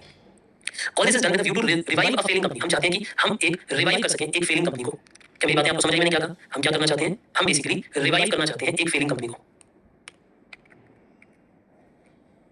ठीक है? तो कैपिटल स्ट्रक्चर के कैपिटल का सेक्शन के एंड में क्या होता है? यूजुअली कैपिटल का सेक्शन के एंड में जब आप देखोगे तो अगर पॉजिटिव बैलेंस आ रहा है, यूजुअली पॉजिटिव आता है, 99.99% पॉजिटिव आएगा। क्यों? कैपिटल स्ट्रक्चर का मतलब है कि कंपनी के पास कुछ है नहीं, कंपनी ज्यादा पैसे किसी को दे नहीं सकती, बड़ा कंपनी सबकी जेब काट दी है थोड़ी कि इक्विटी शेयर तुम कितना बलिदान करोगे, तुम यहाँ पैसा कितना लाओगे, इक्विटी को तो और पनिशमेंट देते हैं, कितने पैसा लाओ, 5 लाख और लाओ, 10 लाख और लाओ, फिर तुम भी 2 लाख लाओ। अच्छा डिबेंचर तुम अपना 30% क्लेम कम कर दो, डिबेंचर तुम अपना इंटरेस्ट जो है वो त्याग दो, जो पुराना इंटरेस्ट है वो त्याग दो। तो ऐसे बलिदान देते तो कंपनी को फायदा होगा, क्योंकि कंपनी पैसे दे कंपनी को फायदा ज्यादा देगी, इसलिए कैपिटल रिजर्व होता है, ठीक है? अगर कभी बाय चांस नेगेटिव आ जाए तो वो हो सकती है, बट ये यूजुअली पॉसिबल नहीं होता है इसकी क्वेश्चन में। पर ये प्रैक्टिकली कैसे होगा मैं इसका भी क्वेश्चन करूंगा, चिंता मत करो, मुझे भी समझ दो, ठीक है? हिडन सिनर्जी गेन क्या होता है? देखो कुछ क्वेश्चन में ना सिनर्जी गेन डायरेक्टली नहीं लिखा होता। जैसे सिनर्जी गेन मानो किसी क्वेश्चन में डायरेक्ट लिखा होगा सिनर्जी गेन 5 लाख है, तो सिनर्जी गेन 5 लाख लिख दें। किसी क्वेश्चन में सिनर्जी गेन इनडायरेक्टली गिवन होता है। कैसे? जिस कंपनी को हम खरीदने जा रहे हैं उसका प्री मर्जर ग्रोथ रेट और पोस्ट मर्जर ग्रोथ रेट अलग होगा। मान लो वो ये कहे कि टारगेट कंपनी जो है, जो छोटी कंपनी जो बी लिमिटेड है, उसका पहले ग्रोथ रेट था 6%, तो इमेजिन करो उसका जो प्राइस डिसाइड होगा वो 6% ग्रोथ के अकॉर्डिंग डिसाइड होगा, मतलब जो उसका मार्केट प्राइस है वो 6% की ग्रोथ के अकॉर्डिंग होगा। पर अगर ग्रोथ रेट बढ़ गई, अगर मानो ग्रोथ रेट 8% होगी, मानो ये कहता है कि if this company comes under the new management, मतलब अगर ये कंपनी नई मैनेजमेंट में आ जाएगी, ये लिमिटेड की मैनेजमेंट के अंडर आ जाएगी, तो ये कंपनी ग्रोथ करेगी 8%, यानी इनकी जो ग्रोथ रेट है वो पहले थी 6%, लेकिन अब वो ग्रोथ कर पाएंगे 8%, तो अगर ज्यादा ग्रोथ करेंगे तो उनकी वैल्यूएशन बढ़ जाएगी, उस कंपनी की वैल्यूएशन बढ़ जाएगी। तो इसीलिए हिडन सिनर्जी गेन बोलते हैं कि ये ऐसा गेन है जो दिखाई नहीं देता, कैलकुलेशन में पता लगता है कि अच्छा गेन है। ये मैं प्रैक्टिकल बताऊंगा, सही बात पूरी तरह क्लियर हुई। देखो इसमें हम क्या करेंगे, जो हमारी टारगेट कंपनी है ना, पहले हम पुराने ग्रोथ रेट के साथ उसका के निकाल देंगे, फिर उसके से नया वाला प्राइस निकाल देंगे कि भाई इस कंपनी का जो बी लिमिटेड का प्राइस क्या होगा नई ग्रोथ की वजह से। मतलब ये मर्ज हुई तो नई मैनेजमेंट के अंदर आ जाएगी, नई मैनेजमेंट के अंदर आ जाएगी तो ग्रोथ रेट पहले 6% होती थी वो 8% होने लगेगी, उसका इम्पैक्ट इसके प्राइस पे आएगा, फिर उससे उसकी मार्केट वैल्यू बढ़ जाएगी। ये मुझे दिखाना है, मुझे पता है कि ये जो आखिर ये हिडन सिनर्जी गेन है, फाइनेंशियल रिस्ट्रक्चरिंग है, डीमर्जर है, इनफैक्ट गुडविल कैपिटल है, ये सब छोटी-छोटी बातें, स्टॉक स्प्लिट है, फ्री फ्लोट मार्केट, ये सब क्वेश्चन के थ्रू समझ आता है। मतलब 12 से आगे वाले सारे पॉइंट क्वेश्चन के थ्रू समझ आएंगे। 11 तक तो आपको लॉजिक समझ आता था, इसके बाद लॉजिक का क्वेश्चन के थ्रू ये बात समझ आ सकती है क्योंकि ये कंसेप्ट है, बट ये क्वेश्चन वाला कंसेप्ट है। तो आप चिंता मत करो, मैं अब अगले 2 घंटे में इन सब तरह के क्वेश्चन आपके साथ डिस्कस करूंगा, ताकि इस एक एक्सक्लूसिव छोटे से सेशन में 3 4 3 साढ़े 3 घंटे के सेशन में मैं आपको कंप्लीट नॉलेज दे पाऊं इस सब्जेक्ट, इस पर्टिकुलर चैप्टर की, ताकि आप इस चैप्टर को जब भी बैठेंगे इस वीडियो को रिवाइज करें, उसके बाद अपना पढ़ना स्टार्ट करें, आपको कहीं भी दिक्कत नहीं आएगी, ठीक है? अब मैं चलता हूं सीधा-सीधा क्वेश्चंस के ऊपर। आपने लेकिन एक काम करना है, क्वेश्चन पढ़ने से पहले, क्वेश्चन समझने से पहले मुझसे एक बार वीडियो को पॉज करके नोट्स को दोबारा पढ़ लो। पढ़ लो मेरा नोट्स को, क्योंकि नोट्स दोबारा पढ़ोगे तभी क्वेश्चन समझ आएंगे, क्योंकि मैं क्वेश्चन थोड़ी स्पीड में डिस्कस करूंगा, है ना? हमारा काम है यहाँ पे, देखो एक बात समझो, नॉर्मल रेगुलर बैच में तो मैं इतने सारे कंसेप्ट हमेशा 4 क्लास करूंगा, पर क्योंकि मैं एक चीज की डेरिवेशन बताऊंगा, कंसेप्ट बताऊंगा, लॉजिक बताऊंगा, 2 2 4 4 5 क्वेश्चन कराऊंगा चीज के, है ना? लेकिन अभी क्या है, अभी हम रिवीजन है, रिवीजन मतलब है कि आप पहले पढ़ चुके हो, डिटेल आप पहले पढ़ चुके हो, इसको मुझे फास्ट स्पीड में इसे खत्म करना है, ताकि आप इसे शॉर्टेस्ट पॉसिबल टाइम में चैप्टर रिवाइज कर सकें और आगे मूव कर सकें और क्वेश्चंस की तरफ, ठीक है? So I see you with this questions now. जल्दी से पहले एक बार पहले नोट्स को रिवाइज करो प्लीज। तो देखिए जी, क्वेश्चन नंबर 1 हमें क्या कहता है, आइए बातचीत करते हैं। तो कहता है जी Everon limited plans to acquire Doom limited. पहले अपने मन में हमेशा डायग्राम बनाया करो कि कौन किसको एक्वायर कर रहा है, यानी ये हमारा एक्वायरर हुआ क्योंकि ये एक्वायर करने गया है, और ये हमारी टारगेट कंपनी हुई कि हम डूम कंपनी को खरीदने जा रहे हैं, है ना? मैं इजी समझाने के लिए इसे ए और इसे बी मान लेता हूं नेमिंग में, ठीक है? तो इजी हो जाएगा हमारी कैलकुलेशन। मार्केट प्राइस ऑफ ए कितना है, यानी market price of A pre merger कितना है, market price of B pre merger कितना है, number of shares of A pre merger कितने हैं, number of shares of B pre merger कितने हैं, ये बात हमें पता है, ठीक है? The merger is expected to generate gains which have a present value of 200 lakh, यानी इस मर्जर की वजह से 200 लाख के गेन होंगे। तो ये डेफिनेटली वैल्यूएशन होंगे, क्योंकि एवरी ईयर वाले गेन नहीं है, इसमें कहीं मेंशन नहीं है कि ये गेन वन टाइम है या मल्टीपल टाइम है, तो हम अज्यूम करेंगे कि ये वन टाइम गेन है, ठीक है जी? क्योंकि खाली मर्जर की वजह से आ रहा है, एनुअल नहीं आ रहा। तो ये सिनर्जी गेन ऑफ वैल्यूएशन हो गया, ठीक है जी? The exchange ratio agreed is 0.5, तो 0.5 का मतलब है कि 0.5:1, यानी अक्वायरर अपने आधा शेयर देगा टारगेट के बदले में। हमें हमेशा पता है, हमने बात पहले नोट में ही पढ़ी थी क्या, कि जब भी हम एक्सचेंज रेशियो यानी स्वैप रेशियो की बात करेंगे तो पहले ही नोट में मैंने आपको ये बात समझाई थी कि अगर कभी भी स्वैप रेशियो ऐसी लिखी हो जैसे 1:5, तो इसका मतलब अक्वायरर का एक शेयर और टारगेट के 5, तो अगर 0.5:1 का इसका मतलब हम अपना आधा शेयर देंगे उनके एक शेयर के बदले में। What is the true cost of merger, तो हमसे कहता है कि true cost of merger Enron के पॉइंट ऑफ व्यू से, मतलब जो अक्वायरर है उसके हिसाब से कॉस्ट ऑफ मर्जर क्या आ रही है। आइए देखिए, हम पहले निकालेंगे मार्केट प्राइस कंबाइंड फर्म का, इन दोनों फर्म्स को मिलाने के बाद मार्केट प्राइस क्या होगा, तो उसके लिए market valuation A, market valuation B plus energy gain upon दोनों के नंबर ऑफ शेयर्स, पुरानी कंपनी के नए शेयर्स, अक्वायर्ड कंपनी जिसे हमने टारगेट कंपनी को खरीदा, इनटू स्वैप रेशियो। तो देखिए आपके पास 50 रुपए वाले 20 लाख शेयर थे, उनके पास 25 रुपीस वाले 10 लाख शेयर थे, सिनर्जी गेन है 200 लाख का, ये हमें पता है। आपके पास पुराने शेयर थे 20 लाख, उनके पास पुराने शेयर थे 10 लाख, लेकिन उन्हें आधे शेयर और मिल जाएंगे, मतलब उन 10 लाख के बदले में 5 लाख शेयर मिल जाएंगे, तो टोटल कंपनी के शेयर कितने हो गए, 25 लाख। टोटल कंपनी के शेयर कितने हो गए, 25 लाख। तो अब 1450 को डिवाइड बाय 25 लाख कर दीजिए, ठीक है। डिवाइड कर दिया, आपके पास 58 रुपीस का मार्केट प्राइस आ जाएगा, यानी पोस्ट मर्जर जब ये दोनों कंपनियां जुड़ जाएंगी 58 रुपीस का आपके पास प्राइस आ जाएगा, ठीक है। तो ट्रू कॉस्ट ऑफ मर्जर क्या होती है, देखिए इसके भी हम नोट्स पढ़ चुके हैं, कॉस्ट ऑफ मर्जर वगैरह कैसे निकालते हैं ये मैंने यहाँ पे आपको समझा दिया था। मैं एक बार वापस ले जाता हूँ, उसी टॉपिक के नोट्स आपको पढ़वाता हूँ। देखिए एक बार स्क्रॉल डाउन करना पड़ेगा हमें, इसमें क्या हो गया है इसे, यहाँ पे आप आते हो कंसेप्ट नंबर 11 पे, तो देखिए क्या कहता है, पढ़िए। क्वेश्चन कंसेप्ट नंबर 11 में ये बताता है कि अगर हम कॉस्ट ऑफ एक्विजिशन की बात करते हैं तो उसे दो नाम दे सकते हैं, true cost of merger acquirer के पॉइंट ऑफ व्यू से, या फिर gain from merger from target point of view, मतलब बेसिकली उसकी कितनी वैल्यू थी और उसे हमने कितनी वैल्यूएशन दी थी, ठीक है ना। तो जिस कंपनी को हमने खरीदा टारगेट कंपनी को, उसे कितने शेयर दे दिए, कितनी वैल्यू वाले, और उसकी ओरिजिनल वैल्यू कितनी थी प्री मर्जर। तो देखो यहाँ पे हम क्या करेंगे, ये जो हम जिस कंपनी की बात कर रहे हैं उसकी प्री मर्जर वैल्यू थी 250 लाख, लेकिन हमने उसे कितने दिए, हमने उसे आधे शेयर दिए हैं, तो बेसिकली 10 लाख का आधा 5 लाख शेयर दिए, लेकिन 5 लाख शेयर दिए 58 रुपीस वाले, क्योंकि हमने जब उसे शेयर दिए, हमने उसे शेयर दिए 5 लाख, लेकिन वो शेयर जब हमने उसे दिए पोस्ट मर्जर तो 58 रुपीस का शेयर था, यानी 290 लाख की हमने उसे वैल्यूएशन दी, और उसकी वैल्यूएशन पहले कितनी थी, उसकी वैल्यूएशन पहले थी 250 लाख, तो हमने उसे 40 लाख रुपीस ज्यादा दिए, क्योंकि हमने जिस कंपनी को अक्वायर किया, जिस कंपनी को खरीदा, जिस टारगेट कंपनी को बाय किया, उसे हमने 40 लाख रुपीस एक्स्ट्रा दिए, तो true cost of merger 40 lakh है। क्या ये बातें आपको समझ आ गई मैंने क्या था, शाबाश। अब आइए इससे अगले क्वेश्चन पे चलते हैं। तो देखिए जिसे हम ट्रू कॉस्ट ऑफ मर्जर यहाँ पे कह रहे हैं वो ट्रू कॉस्ट ऑफ मर्जर, क्योंकि अक्वायर के पॉइंट ऑफ व्यू से बात हुई है। वहीं पर अगर गेन फ्रॉम मर्जर की बात की गई जाती कि गेन कितना हुआ, तो वो टारगेट कंपनी के पॉइंट ऑफ व्यू से था, मतलब हमने उन्हें 290 लाख दिए 250 की कंपनी को 40 लाख ज्यादा दिए, तो उनके लिए वो गेन हमारे लिए कॉस्ट है, ठीक है। ये कंसेप्ट समझ आया, उनके लिए वही पैसा गेन बन जाता है टारगेट कंपनी के लिए, हमारे लिए वही पैसा ट्रू कॉस्ट ऑफ मर्जर बन जाएगा, शाबाश। अगला क्वेश्चन देखिए, क्वेश्चन नंबर 2 में क्या कहता है, the CEO of a company thinks that the share holder always look for EPS, उन्हें लगता है कि ईपीएस के बारे में सोचते हैं शेयर होल्डर, जबकि वैसे ऐसा क्यों नहीं है, बहुत सारे शेयर होल्डर ग्रोथ के बारे में सोचते हैं। Therefore he consider maximization of EPS as his company's objective, यानी उसने सोच लिया कि उसे मैक्सिमाइज करना है ईपीएस को। This company's current net profit is 80 lakh and the PE multiple is 10.5। देखो हमें नेट प्रॉफिट भी पता है, यानी कंबाइंड अर्निंग भी पता है, और पी मल्टीपल भी पता है, तो अगर आप दोनों पॉइंट करोगे तो वैल्यूएशन ऑफ कंपनी भी पता लग जाएगा इससे, क्योंकि ये एक कंपनी एक शेयर का प्राइस अर्निंग है ना, ये तो कंबाइंड है। तो या तो नंबर देखो, मेरी बात को समझो, या तो नेट प्रॉफिट को नंबर ऑफ शेयर्स डिवाइड करो तो ईपीएस आ जाएगा एक शेयर की कमाई, और उसे पी से करो तो एमपीएस आ जाएगा एक शेयर का प्राइस कितना होना चाहिए।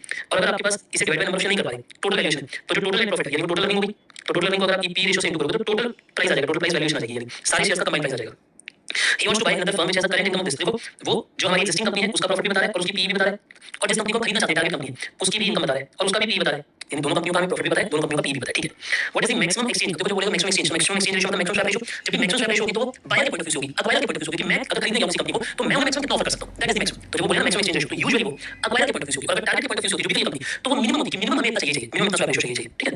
तो हमसे पूछ रहा है बताओ कितनी मैक्सिमम एक्सचेंज रेशियो हम ऑफर कर सकते हैं ताकि he keeps EPS at the current level, जितना हमारा ईपीएस है कम से कम वो कांस्टेंट रहे, वो नीचे ना जाए, क्योंकि वो नीचे गया तो हमारे शेयर होल्डर टूट जाएंगे, ठीक है। Correct, given that the current market price of both the acquired and the target company are this, तो यानी हमें काफी कुछ पता है, इनफैक्ट नंबर ऑफ शेयर भी आ जाएंगे, क्यों, क्योंकि हमें दोनों कंपनियों का एमपीएस पता है, मतलब अगर हमें दोनों कंपनियों का मार्केट प्राइस पता है, पी रेशियो पता है, तो हमें पता लग जाएगी हर एक शेयर की, और हमें टोटल नहीं पता तो नंबर ऑफ शेयर भी आ जाएंगे, तो काफी कुछ रिवर्स में जा सकते हैं।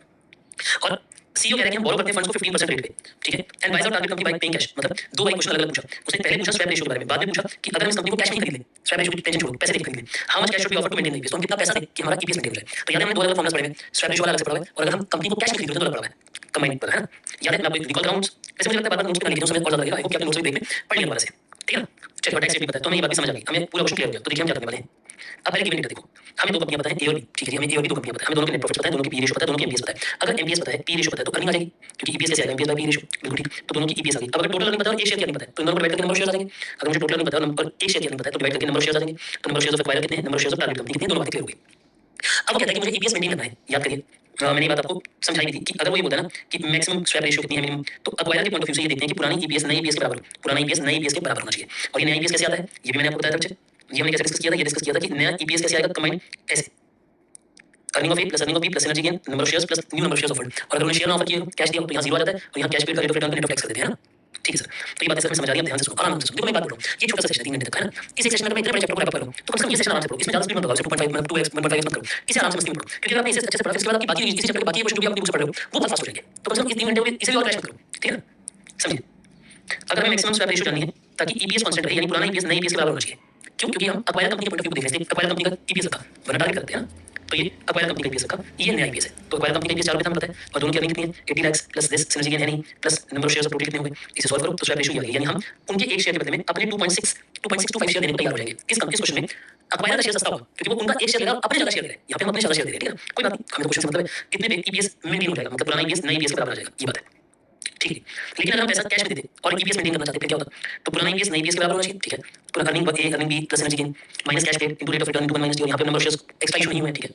पुरानी अर्निंग 80 लाख, तो इसकी पुरानी अर्निंग, इसकी सिनर्जी गेन, कैश हम कितना पे करेंगे ये तो निकालना है, rate of return 15%, net of tax 30%, number of shares ये 20 लाख, इसे मल्टीप्लाई करो, क्रॉस मल्टीप्लाई करो, सॉल्व करो, सॉल्विंग बात की आपको क्रॉस मल्टीप्लाई करना, देखिए 15% नेट ऑफ, तो ये 0.7 हो गया, तो 0.7 into 15% 10.5%, अब इसे सॉल्व करिए, ये 10 पॉइंट, ये जो कैश पेड है ये अगर इधर चला जाए, ये उधर की ओर चला जाए, तो कैश पेड into 10.5 to 10.5% नीचे ले जाओ, तो 150 लाख, यानी अगर हम उस कंपनी को खरीदते हुए 150 लाख कैश दे दें, 150 लाख रुपीस कैश दे दें, तो हमारा ईपीएस मेंटेन हो जाएगा, हमारा ईपीएस कोई बढ़ेगा घटेगा नहीं, ईपीएस मेंटेन हो जाएगा, किसका, अक्वायर्ड कंपनी का, टारगेट कंपनी। अब इमेजिन करोगे ये क्वेश्चन लिखा होता है what is the minimum exchange rate which the CEO of the target company should accept, कि टारगेट कंपनी कितना एक्सेप्ट करेगी मिनिमम, तो जब उनके पॉइंट ऑफ व्यू से होता फिर क्या करते हैं कि अगर मिनिमम के पॉइंट ऑफ व्यू को देखना होता तो हम ये देखते हैं, समझिएगा सर, तो हम ये कहते हैं कि हम टारगेट कंपनी का ईपीएस मेंटेन करना चाहेंगे इस फॉर्मूला से करते हैं कि पुराना ईपीएस इनटू नया ईपीएस इनटू स्वैप रेशियो, याद करो स्वैप रेशियो से इनटू करना पड़ता है, क्यों, क्योंकि अगर टारगेट कंपनी की बात होती है तो उन्हें पूरे पैसे नहीं मिलते, उन्हें इक्विवेलेंट मिल रहा है, जैसे याद है 5 शेयर लेके 1 शेयर दिया था, तो उनकी जो कमाई दे रहे हैं वो 1/5 हो जाएगी, 5 को बढ़ रही होगी, इसे कह सकते हैं स्वैप रेशियो से इनटू करके इक्विवेलेंट करते हैं सामने, ठीक है।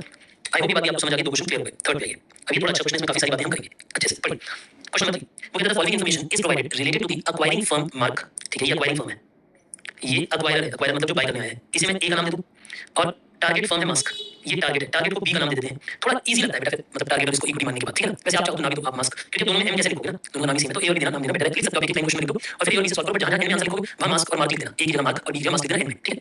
चलिए देखिए, अर्निंग आफ्टर टैक्स में दोनों की पता है, नंबर ऑफ शेयर्स भी पता है, इनफैक्ट इन दोनों को डिवाइड करो तो ईपीएस पता है आपको, तो इसका ईपीएस 10 रुपीस का, इसका ईपीएस 4 रुपीस, तो ईपीएस पता है, और पी रेशियो पता है, तो पी रेशियो को ईपीएस से इनटू करो तो ईपीएस पता लग जाएगा, तो यानी इस स्टेटमेंट में हमारे पास total earning, number of share, फिर ईपीएस और फिर पी रेशियो से इनटू करके एमडीएस, यहां तक हम पहुंच जाएंगे, कूल। अब आगे बढ़िए, वो ये कहता है what is the swap ratio based on the current market price, what is the swap ratio based on the current market price, क्या ये बात क्लियर है आपको, आपने कहा सर, तो स्वैप रेशियो देखिए उसने क्या बोला, करंट मार्केट प्राइस, याद करो स्वैप रेशियो दो तरीके से निकलती है, नेगेटिव बेस या पॉजिटिव बेस, होता है या नहीं, याद है पॉजिटिव बेस होता है तो टारगेट बाय बायर और नेगेटिव बेस होता है तो एनईएडी, तो एक्वायरिंग बाय टारगेट, बट यहां पे नेगेटिव नहीं है, ये तो मार्केट प्राइस पॉजिटिव बेस है तो टारगेट बाय बायर, तो टारगेट का एमडीएस ऊपर आ जाएगा, बायर का नीचे आ जाएगा। देखिए हमने क्या किया, पहले स्टेटमेंट बनाई, ईपीएस निकाला, ईपीएस को पी रेशियो से इनटू किया, एमडीएस निकाला, ठीक है ना, वो कहता है स्वैप रेशियो एमडीएस के बेसिस पे, तो हम ऊपर लिखेंगे एमडीएस ऑफ टारगेट, क्योंकि हमें पता लगना है, पोटा मतलब टारगेट बाय बायर, तो ऊपर टारगेट नीचे बायर, फार्मूला लगाया, रेशियो निकाली 1/5, यानी हमें अपना एक शेयर देना है उनके 5 शेयर के बदले में, अपना एक शेयर देना है, देखो ना हमारा एक शेयर 100 रुपए का, उनके 5 शेयर मिलके 100 के, तो ऑब्वियसली हम अपना एक शेयर देंगे उनके 5 शेयर के बदले में, ठीक है, ये बात क्लियर हो गई, पहला पार्ट क्लियर हो गया। What is the EPS of market limited after acquisition, मतलब इस एक्विजिशन को करने के बाद ईपीएस कितना हो जाएगा, तो कंबाइंड ईपीएस निकालना है, कंबाइंड ईपीएस कैसे आता है, दोनों कंपनियों की अर्निंग को जोड़ो divide by total number of shares divide कर दो आफ्टर मर्जर वाले, तो यानी आपने क्या किया, दोनों कंपनियों की अर्निंग को जोड़ी प्लस एनर्जी गेन लिया और number of shares of mark पहले के, number of shares of mask into swap ratio जो ऊपर निकाली थी 1/5 उससे मल्टीप्लाई कर दो, तो हमें पता लग गया ईपीएस मर्ज एंटिटी का कितना होगा, मतलब हर एक शेयर मर्ज एंटिटी का कितना कमा पाएगा, ये पता लग गया। और बताइए what is the expected market price per share of market limited after acquisition, लेकिन ध्यान से सुनो, इधर उन्होंने कहा assuming that the P ratio of the market limited remain unchanged, यानी हमें पी रेशियो वाले फॉर्मूले से निकालना है, यानी मार्केट वैल्यूएशन दो मेथड से निकलती है, ध्यान है आपके मन में, मार्केट वैल्यूएशन मार्केट प्राइस दो तरीके से निकल सकती है, पी वाले को भी यूज करके, वरना टोटल मार्केट वैल्यूएशन ऐड करके सिनर्जी गेन वैल्यूएशन ऐड करके भी, पर यहां पे कौन सी लगेगी, यहां पे पी रेशियो उसने बोला है कांस्टेंट रखना है, तो पी रेशियो वाले फॉर्मूला को यूज करो, तो आपने क्या किया, आपने बोला एमपीएस पोस्ट मर्जर होगा, EPS post merger into P ratio post merger, उसने बोला पी रेशियो सेम है, तो उसने बोला पी रेशियो सेम है, इसलिए 10 थी, ईपीएस पोस्ट मर्जर हमने निकाला ही था, वो पुट कर दो, मल्टीप्लाई करो 0 का शेयर होगा, ये तो इजी हो गया, काफी काफी आसान हो गया एमपीएस निकालना, क्योंकि हमने ईपीएस पहले निकाल लिया था और पी रेशियो उसने ईपीएस सेम फॉलो होगी, ठीक है जी। थर्ड पार्ट भी क्लियर हो गया, फोर्थ पार्ट पे आइए, determine the market value of the merge firm, market value कैसे आती है भाई, देखो market value of A plus B कैसे आएगा, वो आएगा market price per share of A plus B into number of shares of A plus number of shares of B into swap ratio, क्योंकि अब कितने शेयर है, अब कंपनी के पास कितने शेयर्स हैं, ये बात ध्यान रखिएगा, ये कंपनी के न्यू टोटल शेयर्स है और ये कंपनी का न्यू प्राइस है, तो इन दोनों को इंटू कर लीजिए, नया प्राइस और नया टोटल नंबर ऑफ शेयर्स, तो 220 लाख शेयर्स और नया मार्केट प्राइस मल्टीप्लाई करिए, ये market value of the merge entity, मतलब दोनों कंपनियों को जोड़ने के बाद ये कंबाइंड वैल्यू है। अब वो कहता है कैलकुलेट द गेन और loss for the share holder of the two independent companies after acquisition, देखो यहां पे ना क्वेश्चन कई बार गड़बड़ करता है, उसने ये नहीं बताया कि गेन या लॉस अर्निंग में करना है वैल्यूएशन करना है, आपकी बात समझ पा रहे हैं क्या, उसने बात नहीं बताई कि गेन या लॉस जो करना है वो अर्निंग में करना है वैल्यूएशन करना है, ऐसे केस में मेरे हिसाब से गेन या लॉस क्वेश्चन कुछ ना कहे तो वैल्यूएशन करना चाहिए, मैं नोट में लिखवा देता हूं ये बात कि अगर क्वेश्चन कुछ ना कहे तो वैल्यूएशन के बेसिस पे करना चाहिए, देखो मैंने बात लिखी भी है वैसे बताई रखी है कि मार्केट वैल्यूएशन के बेसिस पे गेन या लॉस निकाला करो, ये मोर प्रेफर्ड मेथड है, और अर्निंग के बेस पे गेन या लॉस निकालना ये लेस प्रेफर्ड मेथड है, ये कम प्रेफर्ड मेथड है, तो इसे मैं पसंद नहीं करूंगा, यहां पे इसे यूज करेंगे। देखो क्या करते हैं हम, ये बोलते हैं कि दोनों कंपनियों की नई मार्केट वैल्यू कितनी है, मतलब ऑब्वियसली ए और बी मर्ज हो गए, बट उनके शेयर होल्डर तो अलग हो गए, इंसान तो अलग है, इंसान के पॉइंट ऑफ व्यू से बताओ ए लिमिटेड वाले पुराने शेयर होल्डर्स की अब क्या मार्केट वैल्यू है, बी लिमिटेड के पुराने शेयर होल्डर नए शेयर बन चुके हैं, वो तो कन्वर्ट हो चुके हैं नए शेयर में, अब उनकी क्या मार्केट वैल्यूएशन और उनकी पहले क्या मार्केट वैल्यूएशन थी जब वो अलग अलग थे ए और बी, ये दिखाना है, तो हम क्या करेंगे, देखो हम बेसिकली यहाँ पे वैल्यूएशन करते हुए ये बताएंगे आपको कि देखिए जी आपके पास चलो ए और बी लिमिटेड में, मतलब मास्क और मार्क जो भी नाम था उनका, मार्क और मास्क है ना, तो उनकी नई मार्केट वैल्यूएशन कितनी है, देखो ये उनके पुराने शेयर थे 200 लाख और अब उनकी नया शेयर प्राइस हो गया इतना, तो ये वैल्यूएशन होगी। बी लिमिटेड जो टारगेट कंपनी है उसके पास पहले 100 लाख शेयर थे, लेकिन हमने उसे 1/5 शेयर दिए, 1/5 मतलब अपना एक शेयर दिया, उसे 5 शेयर दिए, उन्हें 20 लाख शेयर दिए, यानी उनके पास 20 लाख नए वाले शेयर हैं, तो नए शेयर का प्राइस आ गया, इन दोनों को इंटू करके आ जाएगा, इन दोनों को इंटू करके आ जाएगा। अब इसमें से market value pre merger minus कर दीजिए, market value pre merger minus कर दीजिए, प्री मर्जर मार्केट वैल्यू मतलब होता है कि जितने शेयर्स थे इसे आप इंटू 100 करो, अब यहाँ पे जितने शेयर्स थे इनके पास पहले कितने शेयर थे, 100 लाख शेयर थे, कोई पुराने शेयर थे और पुराना प्राइस है, तो यानी ये उनकी वैल्यू थी, माइनस करके देखो इसे गेन हो रहा है, इसे भी गेन हो रहा है, टोटल में भी गेन हो रहा है, तो मजेदार डील है, बहुत मजेदार डील है, क्यों, क्योंकि दोनों को ही गेन हो रहा है, अगर ध्यान से देखो तो इसमें दोनों को गेन हो रहा है, जिस जो कंपनी खरीद रही है उसे भी गेन हो रहा है, जो कंपनी बिक रही है उसे भी गेन हो रहा है। इनफैक्ट लेकिन अब इस सिचुएशन में ये दिखता है कि मार्केट लिमिटेड बहुत स्ट्रांग है, क्योंकि उसने ज्यादा गेन कर दिया और मास्क लिमिटेड छोटी सी हुई, उसे बहुत कम गेन दिया है, यानी नेगोशिएशन ऐसी करी है कि उसको गेन कम मिला, आपको गेन ज्यादा मिला, क्या मेरी बात समझ में आपने क्या था? उसे गेन कम मिला है, आपको गेन ज़्यादा मिला है, ये बात ध्यान रखिएगा। आइए फिर फोर्थ क्वेश्चन पे धीरे-धीरे लेवल बढ़ता जाएगा। आई होप ये बेसिक जो 1 से 11 तक वाले बेसिक फॉर्मूलाज़ हैं उनके बारे में आपका दिमाग घूमना स्टार्ट हो गया, हमें चलने लग गया है ना? अगर अभी भी नहीं आ रहा, थोड़ी भी कंफ्यूजन हो रही है, वीडियो पॉज़ करो, पहले 1 से 11 तक के फॉर्मूलाज़ रिवाइज़ करो, फिर आगे बढ़ो। बेटा देखो मेरी बात तो समझो, ये चैप्टर फॉर्मूला ड्रिवन चैप्टर है, अंडरस्टैंडिंग आपकी बन गई। अगर आपने पूरा नोट्स अगर पेपर आपने अच्छे से देख लिया पिछला, तो आपको अंडरस्टैंडिंग बनने की हम क्या पढ़ रहे हैं? बस उसका फॉर्मूला अप्लाई करना है बेटे, और कोई बहुत ज़्यादा रॉकेट साइंस है ही नहीं। मैंने ऑलरेडी सब कुछ बहुत सिंपल कर दिया, बहुत स्ट्रेट फॉरवर्ड फॉर्मूलाज़ दिए हैं। क्वेश्चन नंबर 4 देखिए क्या कहता है? XYZ limited wants to purchase ABC limited, यानी XYZ कौन हो गया और ABC कौन हो गया? मान लेते हैं कि यहाँ पे ये XYZ है, तो ये A हो गया, यानी ये अक्वायरर हो गया। और ABC मान लेते हैं कि ये B लिमिटेड हो गया, यानी ये टारगेट कंपनी हो गया हमारी भाषा में, ठीक है ना? बढ़िया। By exchange ratio 0.7 of its share for each share of this, तो बेटा अब वो कह रहा है कि हम अपना 0.7 शेयर देंगे और उसका एक शेयर लेंगे, तो ये स्वैप रेशियो सजेस्ट कर रहा है, मुझे पता चलेगा कि नहीं। रिलेवेंट फाइनेंशियल डेटा ये है। अब हमारे पास कितने पुराने शेयर्स थे आप बताइए? हमारे पास पुराने शेयर्स कितने थे? 10 लाख। उनके पास पुराने शेयर्स कितने थे? 4 लाख। ईपीएस ऑफ अकेला ए कितना है? ईपीएस ऑफ अकेला बी लिमिटेड कितना है? मार्केट प्राइस ऑफ अकेला ए लिमिटेड कितना है और मार्केट प्राइस ऑफ अकेला बी लिमिटेड कितना है? क्या मेरी बातें आपको समझ आई? मैंने क्या कहा? Illustrate the impact of merger on EPS of both the companies. Illustrate the impact of merger on EPS of both the companies. क्या ये बातें आपको समझ आ रही है? मैंने क्या कहा? मतलब मर्जर करने के बाद ईपीएस पे क्या इम्पैक्ट होगा, यानी यहाँ पे इम्पैक्ट देखना चाहता है लेकिन ईपीएस वाला इस स्वैप रेशियो के साथ। देखो पहले आप क्या करो, स्वैप रेशियो से नंबर ऑफ शेयर्स पता लगाओ, फिर कंबाइन वाला ईपीएस पता लगाओ कि ए और बी का मिलकर ईपीएस कितना होगा, वो पता लगाओ। और फिर ये देखो कि ईपीएस अब उन्हें कितना मिल रहा है, पहले कितना मिल रहा था। लेकिन याद रखना इस कंपनी को पूरा ईपीएस नहीं मिलेगा। मान लो जो भी मान लो ईपीएस 15 रुपये है, तो इसे तो 15 रुपये पूरा मिलेगा, लेकिन इसे 15 रुपये इंटू 0.7 मिलेगा। क्यों? क्योंकि टारगेट कंपनी के लिए इक्विवेलेंट ईपीएस लेते हैं, ना कि पूरा ईपीएस। टारगेट कंपनी के लिए इक्विवेलेंट ईपीएस को लेते हैं। जैसे अगर ये ईपीएस ए प्लस बी जो है वो इसके लिए लिया जाएगा, लेकिन EPS A plus B into swap ratio ये इसके लिए लिया जाएगा नया ईपीएस मान के। तो देखिए अगर इन दोनों कंपनी को जोड़ना है तो पहले इधर आइए जरा। हमारे पास ये डेटा इन्फॉर्मेशन की मैंने क्वेश्चन, ठीक है, स्वैप रेशियो की मैंने, ठीक है। पहले आप ये बताओ मर्ज कंपनी का ईपीएस कितना होगा? मर्ज कंपनी मतलब दोनों कंपनी जोड़ी, दोनों कंपनी जोड़ी तो दोनों कंपनी की earning plus synergy upon total number of shares, ठीक है। इसकी अर्निंग कितनी होगी? इतने शेयर एक ईपीएस मल्टीप्लाई करो तो टोटल अर्निंग आ गई। इतने शेयर इतना ईपीएस मल्टीप्लाई करो तो टोटल अर्निंग आ गई। सिनर्जी के बारे में कोई नहीं है। इसके पास पहले कितने शेयर थे? 10 लाख। इसके पास पहले शेयर थे 4 लाख, लेकिन 2.7 करो तो 2.8 लाख शेयर हमने इशू करे। यानी कितने शेयर इशू करे बेटा? 2.8 लाख शेयर्स, ठीक है। तो ये डिवाइड करके आंसर आ गया नए वाले ईपीएस का। ये कंबाइंड ईपीएस मतलब ए और बी के जुड़ने के बाद 40 रुपए मिल रहे हैं। अब ए क्या करेगा? बी को यार तेरी तो मौज हो गई, तेरा ईपीएस 28 था तो तेरा ईपीएस 40 हो गया। भाई कहां 40? कहां की बातें कर रहे हो? कौन सा 40 रुपीस मुझे मिल रहे हैं? आप जो 40 रुपीस दोगे तो मुझे उस पे मुझे आप बेसिकली 0.7 शेयर दे रहे हो, एक शेयर बदले में, तो मुझे शेयर कम मिल रहा है, तो उसे स्वैप रेशियो से इंटू करो। यानी ये जो 40 रुपीस है मुझे कहां पूरे मिल रहे हैं? तो आप इधर दिखाओ ईपीएस पोस्ट मर्जर, इसका एक शेयर का ईपीएस पूरा 40 मिलेगा, लेकिन इसके एक शेयर पे स्वैप रेशियो से मल्टीप्लाई करोगे 28, और पहले जितना था उसे माइनस करो, ये ओल्ड ईपीएस है, तो दोनों पे इम्पैक्ट नहीं है, यानी there is no impact of merger on EPS. यानी इस कंपनी के ईपीएस में कोई परिवर्तन नहीं आया मर्जर के बाद भी। क्वेश्चन फर्स्ट पार्ट ये पूछा था कि मर्जर होने का क्या इम्पैक्ट आया ईपीएस पे, दोबारा क्वेश्चन क्या पूछा था? क्वेश्चन पूछा था मर्जर होने का क्या इम्पैक्ट आया ईपीएस पे, तो आप बोलोगे मर्जर होने का कोई इम्पैक्ट नहीं आया ईपीएस पे, मर्जर होने का कोई भी इम्पैक्ट नहीं आया ईपीएस पे, ठीक है। ये बातें आपको क्लियर है? जी हां सर, हमें ये बातें बिल्कुल क्लियर है, परफेक्ट है, बहुत बढ़िया है। आगे चलते हैं। इसी का सेकंड पॉइंट देखिए, the management of ABC limited. ABC कौन सी है? जो छोटी कंपनी है, जो बिक रही है, has coated share exchange ratio 1:1 for merger. कह रहा है हमें 0.7 शेयर है, हमें तो 1:1 चाहिए, हमारा शेयर लो, एक शेयर दो। Assuming the P ratio of XYZ limited will remain unchanged. इनकी पी रेशियो जो पहले थी वही रहेगी। इनकी पी रेशियो पहले कितनी थी? ऑफ एक्सवाइजेड की पी रेशियो हमें ईपीएस और एमपीएस दोनों पता थे, तो इनकी पुरानी पी रेशियो निकालो और मानो कि फ्यूचर में भी वही पी रेशियो रहेगी, ठीक है। What will be the gain from the merger for ABC limited? भाई अगर हम उनकी बात माने, मतलब अगर हम एबीसी की बात माने और एबीसी कहता है स्वैप रेशियो 1:1 तो कितना गेन आएगा, ठीक है। देखिए अब बहुत ध्यान से पढ़ना, ये बेसिकली हमने सेकंड पॉइंट में गेन निकाल दिया, लॉस निकाल दिया, पर पहले इसकी वर्किंग नोट पढ़ो, आराम से पढ़ो, एकदम ध्यान से, ठीक है ना। पहली बात, अगर स्वैप रेशियो 1:1 मानोगे तो पहले old P ratio of XYZ limited निकालो, एमपीएस बाय ईपीएस, यानी ओल्ड पी रेशियो थी 6.25 और यही पी रेशियो नई पी रेशियो बन जाएगी। क्वेश्चन खुद कह रहा है ओल्ड पी रेशियो नई पी रेशियो बन जाएगी, ठीक है। नया ईपीएस कितना होगा जब स्वैप रेशियो 1:1 है? तो combined earning of A, combined earning of B plus synergy gain plus number of shares of A plus number of share of B into swap ratio. Swap ratio 1:1 है, याद रखना B part में swap ratio 1:1 है, ठीक है। तो अब नया ईपीएस आ जाएगा इतना, और नया ईपीएस कितना आ जाएगा? EPS into P ratio. सही क्यों? क्योंकि क्वेश्चन में कहा पी रेशियो सेम रहेगी, पी रेशियो यूज करना है बेटा। अगर वो सेकंड पार्ट में कह रहा है कि पी रेशियो सेम रहेगी, तो मतलब वो चाहता है कि पी रेशियो यूज करो, यानी एमपीएस निकालो। वो चाहता है कि एमपीएस के हिसाब से। सर ऐसे थोड़ी ना होता है यार, फर्स्ट पार्ट में तो आपने ईपीएस का इंपैक्ट दिखाया, अब सेकंड पार्ट में आप एमपीएस का इंपैक्ट दिखा रहे हो। अरे क्वेश्चन की थीम तो समझो। अगर क्वेश्चन ये कह रहा है कि पी रेशियो सेम रहेगी, तो इसका मतलब वो एक हिंट दे रहा है कि एमपीएस निकालो बेटा। वो चाहता है कि एमपीएस का गेन और लॉस निकालो, यानी जो गेन या लॉस निकालना है वो एमपीएस से निकालो, और इन दोनों कंपनियों के निकालना है गेन या लॉस, ठीक है ना। तो बेसिकली वो चाह रहा है कि दोनों कंपनियों के निकालो। तो आप क्या करोगे? आपने नया वाला एमपीएस निकाल लिया, अब आपने कहा देखो आपके पास 10 लाख शेयर थे, ये नया एमपीएस है, आपके पास नए एमपीएस पे कितने शेयर मिलेंगे? 1:1 की रेशियो, तो पूरे 4 लाख शेयर मिलेंगे आपको भी पूरे 4 लाख शेयर मिलेंगे, क्योंकि अब 1:1 की स्वैप रेशियो है, तो पूरा 1 शेयर मिलेगा। तो ये अब आपकी नई मार्केट वैल्यू है और अपनी पुरानी मार्केट वैल्यू माइनस कर दो। दोनों लोगों ने अपनी पुरानी मार्केट वैल्यू, पुराने शेयर प्राइस, पुराने शेयर माइनस कर दिया, तो पता लग गया कि एक्सवाइजेड लिमिटेड को तो लॉस हो रहा है और इन्हें गेन हो रहा है। क्यों? क्योंकि उन्होंने रेशियो बढ़ा दी। याद करो पहले स्वैप रेशियो हम ऑफर कर रहे थे 0.7:1, हम उनके एक शेयर के बदले में अपना 0.7 शेयर देते, उन्होंने कहा नहीं 1:1, अब उन्होंने शेयर बढ़ा दिया, यानी अपना कॉम्पिटिशन बढ़ा दिया, यानी अपने शेयर का पैसा बढ़ा दिया, अपने पैसा बढ़ा दिया, तो देखो उनका गेन कितना बढ़ गया और हमारा नुकसान हो गया। ये प्रॉब्लम क्या आप सबको ये बातें समझ आई? मैंने क्या था? अब आपके मन में एक सवाल आएगा कि सर ये जो गेन और लॉस है ये बराबर क्यों नहीं आ रहा? जो इनका गेन है वो हमारा लॉस है, नंबर ऑफ शेयर सेम नहीं है, दोनों का अलग नंबर ऑफ शेयर है, तो कैसे बराबर आएगा? तो इसकी इंटीग्रेशन में बस आप इस फॉर्मूला को डायरेक्टली फॉलो करो। क्या था मैंने देखो, अब एक मन में सवाल होगा सर ये वाला पार्ट आपने ईपीएस से क्यों नहीं किया? एमपीएस से क्यों? बेटा क्वेश्चन साइड में तो एमपीएस से करते हैं। सर फर्स्ट पार्ट ईपीएस से क्यों किया? क्योंकि फर्स्ट पार्ट में उसने ईपीएस का नाम दिया था कि अर्निंग के हिसाब से बताओ इंपैक्ट, वरना मैं उधर भी एमपीएस करता। उसने ईपीएस बोला था, इसलिए मैंने फर्स्ट पार्ट ईपीएस से किया, लेकिन सेकंड थर्ड पार्ट एमपीएस से किया, क्योंकि क्वेश्चन ने कुछ नहीं बोला सेकंड थर्ड पार्ट में कि जो चेंज है, गेन है, लॉस है वो किससे दिखाना है, तो एमपीएस से दिखाएंगे। Determine the maximum exchange ratio acceptable to the shareholder of XYZ. अब एक्सवाइजेड वाले हाथ जोड़ देंगे कि भैया 1:1 हम नहीं दे सकते, और ऐसे हम नहीं दे सकते 1:1। तो आपसे पूछा है आप मैक्सिमम कितना दे सकते हो? वैसे मुझे लगता है कि आप मैक्सिमम 0.7 नहीं दे सकते हो, क्योंकि उसी में आपको नुकसान नहीं हो रहा था। वो आपसे पूछा है कि मैक्सिमम कितना ऑफर कर सकते हो, फिर भी देख लेते हैं कि कैलकुलेशन कैसे कैसे हो सकती है। देखिए अगर मैक्सिमम स्वैप रेशियो हमसे पूछे तो हम एमपीएस के पॉइंट ऑफ व्यू से देख लेते हैं, क्योंकि ईपीएस के पॉइंट ऑफ व्यू से हमें पता है 0.7 है। तो अगर हम ये कहें कि भैया हमारा एमपीएस को कोई नुकसान नहीं होना चाहिए, तो उतना हम आपको देने को तैयार है ना। तो अगर हम MPS of A is equal to new MPS of A, A और बी जुड़ने के बाद वाला है ना, तो पुराना एमपीएस, अब नया एमपीएस कैसे आएगा? नया एमपीएस आएगा नया एमपीएस इनटू पी रेशियो, क्योंकि क्वेश्चन का पी रेशियो सेम रहेगी। तो क्योंकि बात क्वेश्चन में मेंशन है कि पी रेशियो सेम रहेगी, इसलिए उसी को फॉलो करें।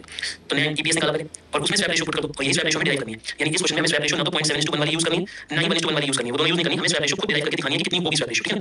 तो इस फार्मूला में हमने वैल्यूज पुट कर दी, बस स्वैप रेशियो मिसिंग है, क्रॉस मल्टीप्लाई करो, सॉल्व करो, तो स्वैप रेशियो 0.7:1 आ गई। यानी हमारे हिसाब से स्वैप रेशियो का 0.7:1 है, यही हम एक्सेप्ट कर सकते हैं। इससे ज्यादा अगर आप मांगोगे तो भाग जाओ, हमें खरीदनी company.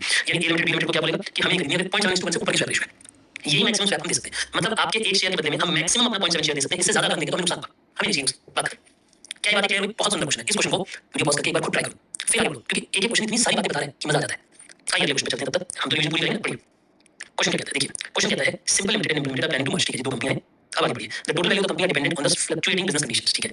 The following information is given for the total value that is debt plus equity. इसमें एक गड़बड़ है, इस क्वेश्चन की फॉर्मेशन में एक गड़बड़ है, मैं वो बताऊंगा आपको, ठीक है, कि एक जगह नेगेटिव आंसर आना जाता है और नेगेटिव आंसर आ नहीं सकता, क्योंकि इक्विटी कभी नेगेटिव नहीं हो सकती, ये बात ध्यान रखनी है, ठीक है। तो सुनो, वो हमें कहता है कि देखो कंडीशन या तो हाई ग्रोथ वाली होगी, मीडियम या स्लो, इनके होने के चांसेस कितने हैं, ठीक है। अगर ऐसे में सिचुएशन में एस्टिमेटेड की प्राइस, एस्टिमेटेड की क्या बता रहा है, टोटल वैल्यू, ये एस्टिमेटेड की टोटल वैल्यू बता रहा है कि टोटल वैल्यू इतनी इतनी इतनी हो सकती है, ये टोटल वैल्यू है, और ये डी लिमिटेड की टोटल वैल्यू हो सकती है। तो मतलब ये जो आपको दे रहा है ये टोटल वैल्यू है, टोटल वैल्यू की फिगर्स दे रहा है दोनों कंपनियों की, ठीक है ना। ये एस हो गई और ये डी लिमिटेड हो गई, ठीक है। Current debt of D limited 65 lakh, इनकी डेट कितनी है, 65 लाख की डेट है। एस्टिमेटेड की डेट है 460 लाख, अब इतनी डेट को देता है, इतनी ज्यादा डेट है, ठीक है। अब यही पंगा हुआ, क्योंकि उसकी डेट इतनी ज्यादा है कि जितनी स्लो वाले केस में उसकी वैल्यूएशन नहीं है, टोटल वैल्यू से भी ज्यादा, टोटल वैल्यू से भी ज्यादा डेट दे दी, यही पंगा है। क्वेश्चन को ऐसे बनाने की मिस्टेक है, बट वो मिस्टेक आपने कैसे डील करनी है वो समझाऊंगा। आगे बढ़िए, calculate the expected value of debt and equity separately for the merge entity. जो मर्ज होंगी, जब ये दोनों कंपनियां जुड़ जाएंगी तो इक्विटी और डेट की अलग-अलग वैल्यू बतानी है मर्जर के बाद। चलिए, हमें क्या क्या पता है, देखिए पहले सिंपल लिमिट के बारे में बात करते हैं, ठीक है। वो कहता है देखो तीन सिचुएशन है, तीनों सिचुएशन में टोटल वैल्यू इतनी इतनी है, और वैल्यू ऑफ डेट, अगर मैं टोटल वैल्यू में से डेट की वैल्यू हटा दूं तो मुझे वैल्यू ऑफ इक्विटी पता चल जाएगी। तो इस केस में वैल्यू ऑफ इक्विटी 360, इस केस में 90, इस केस में नेगेटिव 50 तो हो नहीं सकती, कभी क्या इक्विटी नेगेटिव हो सकती है, इक्विटी कम से कम 0 हो सकती है, equity can not be negative. तो यहाँ पे हमें ये बात ध्यान रखनी है कि इक्विटी को हम 0 ले लेंगे, इसलिए हम डेट यहाँ पे 410 की सपोज कर लेंगे कि डेट की मार्केट वैल्यू भी 410 होगी। कभी क्या होता है कि कंपनी गिर रही है ना, कंपनी डूबी होती है, तो डिबेंचर भी सस्ते हो जाते हैं। तो हम ये मान के चलेंगे कि डिबेंचर की मार्केट वैल्यू भी नहीं होगी, बुक वैल्यू भले 460 होगी, लेकिन उसकी मार्केट वैल्यू 410 होगी, तभी तो 410 कंपनी की वैल्यू, अगर मैं कह रहा हूं कंपनी की वैल्यू 410 है तो मतलब डिबेंचर की वैल्यू 410 होगी, इक्विटी की वैल्यू 0 होगी, नेगेटिव हो नहीं सकती। आपने इसी असम्पशन के साथ इस क्वेश्चन को सॉल्व करना है, ठीक है। अब लिमिट पे आते हैं, उसमें टोटल वैल्यू दे दी, टोटल वैल्यू में से डेट की वैल्यू माइनस कर दो तो वैल्यू ऑफ इक्विटी आ गई, ठीक है जी। लेकिन हमारे पास इन केसेस की प्रोबेबिलिटीज भी है ना। अब calculating expected value of debt and equity for estimated, देखो एक्सपेक्टेड वैल्यू निकाल रहे हैं हमारे पास, ये तीन वैल्यूएशन है इक्विटी की, ये तीनों वैल्यूज हैं। अगर आप पहले डेट की देखो, डेट की है 460, 460, 410, तो ये वैल्यू ऑफ डेट है, ये probability of high growth, medium growth, slow growth है, तो उसके हिसाब से वैल्यू ऑफ डेट एवरेज पे इतनी आएगी।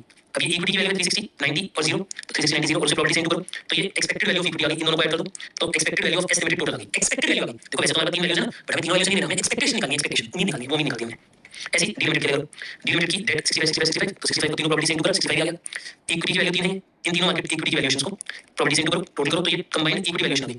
अब आप इन दोनों को भी ऐड कर दो तो ये टोटल डी लिमिटेड की वैल्यूएशन आ गई, टोटल एस्टिमेटेड की वैल्यूएशन आ गई, डी लिमिटेड की वैल्यूएशन आ गई, ठीक है। अगर वो बोले टोटल डेट की वैल्यूएशन क्या होगी, जब ये दोनों कंपनियां जुड़ेंगी तो टोटल डेट की वैल्यूएशन क्या होगी, इन दोनों को ऐड कर दो, टोटल इक्विटी की वैल्यूएशन क्या होगी, इन दोनों को ऐड कर दो, और टोटल फर्म्स की वैल्यूएशन क्या होगी, इन दोनों को ऐड कर दो, मतलब मर्ज होने के बाद।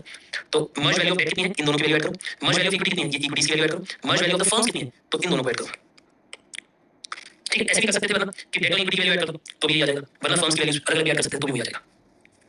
थोड़ा डिफरेंट, मतलब मैं यूं कहूंगा टफ नहीं है, किया हुआ होना चाहिए, बट एक दिन पहले कभी एग्जाम में कर पाओगे, वरना हाथ नहीं चलेगा, मतलब आता हुआ क्वेश्चन छोड़ना पड़ेगा, हाथ नहीं चलेगा, क्योंकि अगर आपने एक दिन पहले क्वेश्चन समझ नहीं किया तो। क्या मेरी बातें क्लियर हो रही है आपको? Absolutely perfect. आइए और आगे बढ़ते हैं, क्वेश्चन नंबर 6 पे चलते हैं। ये भी अच्छा क्वेश्चन है। वो कहता है following information is provided related to acquiring company efficient, यानी ये ए हो गया, ये एक्वायरर हो गया, और ये बी हो गया हेल्दी लिमिटेड, जो कि टारगेट है जिसे हम खरीदना चाहते हैं। देखिए हमें क्या पता है, दोनों के नंबर ऑफ शेयर्स पता है, अगर मैं इनको 10 कर दूं तो face value of total shares पता चल जाएगा, इक्विटी पता चल जाएगी, मार्केट कैपिटलाइजेशन आपको पता है। अच्छा जी, अगर मुझे मार्केट कैपिटलाइजेशन पता है और मुझे नंबर ऑफ शेयर्स पता है, अगर मैं इन दोनों को डिवाइड कर दूं तो मुझे इफेक्टिवली यहाँ पे मार्केट प्राइस पता लग जाएगा। मतलब अगर मैं इसको 10 लाख से डिवाइड कर दूं तो मुझे एमपीएस पता लग सकता है इन दोनों का, ठीक है। पी रेशियो पता है, अगर मुझे एमपीएस पता होगा, पी रेशियो पता होगा तो मुझे ईपीएस पता लग जाएगा, क्योंकि पी रेशियो क्या होगी, पी रेशियो होगी एमपीएस बाय ईपीएस। अगर मुझे एमपीएस पता है, अगर मुझे पी रेशियो पता है तो ईपीएस पता लग जाएगा, ठीक है। फिर रिजर्व्स भी पता है आपको कि आपके पास कितने शेयर पैसे पड़े हैं इक्विटी में, तो अगर आप इक्विटी की बुक वैल्यू बताओ, मतलब इक्विटी की फेस वैल्यू पता होगा, और रिजर्व्स भी अगर आप उसमें ऐड कर दो तो टोटल इक्विटी की वैल्यूएशन पता लग जाती है, ठीक है।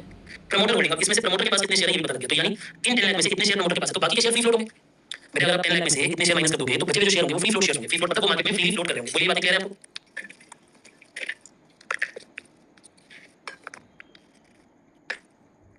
देखिए तो ये कहता है कि the board of directors of both the companies have decided to give a fair deal to the shareholder and accordingly for the swap ratio the weights are decided 40%, 25%, 35% respectively for earning book value and market price। बहुत अच्छी बात है, बहुत सुंदर question. यानी इस question में हम तीन बार स्वैप रेशियो निकालेंगे और फिर उन तीनों स्वैप रेशियो का वेटेड एवरेज निकालेंगे। याद मैंने क्या कहा था, अगर हम मल्टीपल मेथड से स्वैप रेशियो निकालते हैं तो हम उनकी सिंपल एवरेज निकालते हैं, क्वेश्चन साइलेंट होता है, पर अगर क्वेश्चन वेट्स देते तो वेटेड एवरेज निकालते हैं। तो इस क्वेश्चन में हमें तीन बार स्वैप रेशियो निकालनी पड़ेगी और फिर उसकी वेटेड एवरेज निकालनी पड़ेगी, पहले अर्निंग के बेसिस पे, फिर बुक वैल्यू के बेसिस पे, और बुक वैल्यू फिर मार्केट प्राइस के बेसिस पे, ठीक है sir. Calculate swap ratio and also calculate the promoter holding percentage after acquisition. Acquisition के बाद प्रमोटर की क्या होल्डिंग है वो बतानी है। चलिए क्वेश्चन करा तो हमें क्योंकि ये फ्री इनटू करके 60% healthy synergy gain, learning synergy gain है तो पता चल रहा है मेरी बात तो समझो, कंफ्यूजन कहाँ होती है। एक फॉर्मूला था हमने पढ़ा, market valuation of A market valuation of B plus synergy gain of valuation upon number of share of A number of share of B into swap ratio. ये फॉर्मूला मार्केट वैल्यूएशन निकालने में तब काम आता है जब पी रेशियो के बारे में कोई हिंट ही ना हो, निकल ही ना सकता, पी रेशियो पता ही नहीं कुछ। लेकिन जिन क्वेश्चन में पी रेशियो निकल सकता है और क्वेश्चन में हिंट दिया है तो वहाँ पे हम ये वाला फॉर्मूला यूज नहीं करते। फिर वहाँ पे हम क्या यूज करते हैं मार्केट प्राइस निकालने के लिए? हम वहाँ पे market price of share A plus B के लिए फॉर्मूला यूज करते हैं कि पहले आप उनकी कंबाइंड अर्निंग निकालो और उसे न्यू वाली पी रेशियो से इंटू कर दो।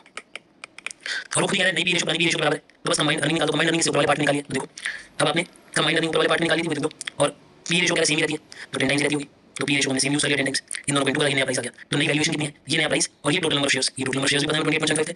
इसका fourth part calculate free float market capitalization. बेटा फ्री फ्लोट का 40% क्यों? 3.5 करोड़ शिट, इन लाइबिलिटी होगी वो भी माइनस करेंगे। बड़ा सुंदर। तो 310 का नेट सॉल्यूशन क्या हो सकता था, मैं आपको ये भी बता। तो ये स्वैप रेशियो जो मैंने क्या है, AFC limited wishes to acquire BCB limited, the share issued by the two companies are this and this, दोनों के नंबर ऑफ शेयर्स पता है, ग्रोथ अच्छा है। Pre merger to post merger समझाऊंगा आपको कि हम क्या बात कर रहे हैं। एक्सपेक्टेड डिविडेंड पर शेयर हमारे को एक्सपेक्टेड करेंगे जी, जी गेन मिलेगा 50 लाख का। बेटा BCB limited change but still तो देखो क्या होगा, ये इकट्ठा दिखा दिया कि 5 लाख 30 दिखा सकते हो। तो ये जो है ये 10 ये पूरा क्वेश्चन सिंपल है। ट्रू नेगेटिव है ये हर एक शेयर को हम कितने दे रहे हैं, तो देखो अब क्या क्या होगा। ये इंटरेस्ट पहले ऐड करके शेयर याद करो, नहीं तो शेयर नहीं क्यों सर रिस्क। तो जब आप अब वो ये कहता है दे रहा है दोनों कंपनियों की,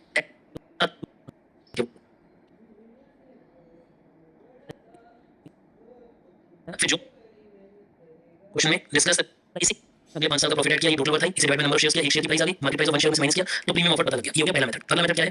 अगला मेथड है price based on dividend valuation model. I hope आप सभी को डिविडेंड वैल्यूएशन मॉडल पता है। आपको ये बात याद है कि प्राइस कैसे डिराइव होता था, d1 के माइनस जी वाले मॉडल से डिराइव होता था डिविडेंड वैल्यूएशन मॉडल में। क्लियर है? के अगर निकालनी हो तो कैसे निकालते थे? के हम अगर बिना प्राइस के निकालनी हो तो risk free asset plus beta time ERM minus RF वाले फॉर्मूला से निकालते थे। सबको याद है ये बात? करेक्ट। तो पहले के निकालो फिर डिविडेंड का मॉडल निकालो। देखो हम क्या करेंगे, हमें पता है डिविडेंड को खरीदो, उसकी रेंज क्या है, मतलब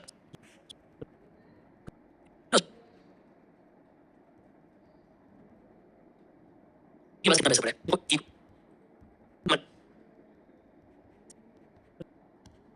तरीके से। अगर इस नोट में देखो तो जो कंबाइंड वैल्यू होती जितने भी बस ये पीएनएल अकाउंट के consequently the following scheme of income structure बताने का मतलब चेंज करना है 25 तो 1 ऊपर रेट मतलब होता है उनका जो तो उसका बच यानी वो 450 मिला है कि कैसे वो भी राइट ऑफ करने पड़ेंगे, बस कम करा दे कैपिटल। एक क्वेश्चन अपन डीमर्जर का देख, आपकी कोई कंपनी इसके बाद दो उसने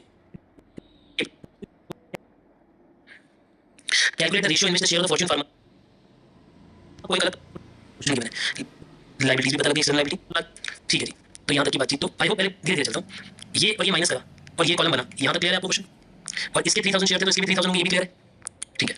क्वेश्चन कहता है कि फ्यूचर में कितना प्रॉफिट होगा। देखो टोटल प्रॉफिट आपको पता है तो नंबर ऑफ शेयर्स निकालो, नंबर ऑफ शेयर्स आ जाएंगे 1500 लाख, यानी फार्मा लिमिटेड ने कितने शेयर इशू करे 1500 लाख। तो किस रेशियो में करे होंगे भाई, जिसके पास पुरानी कंपनी।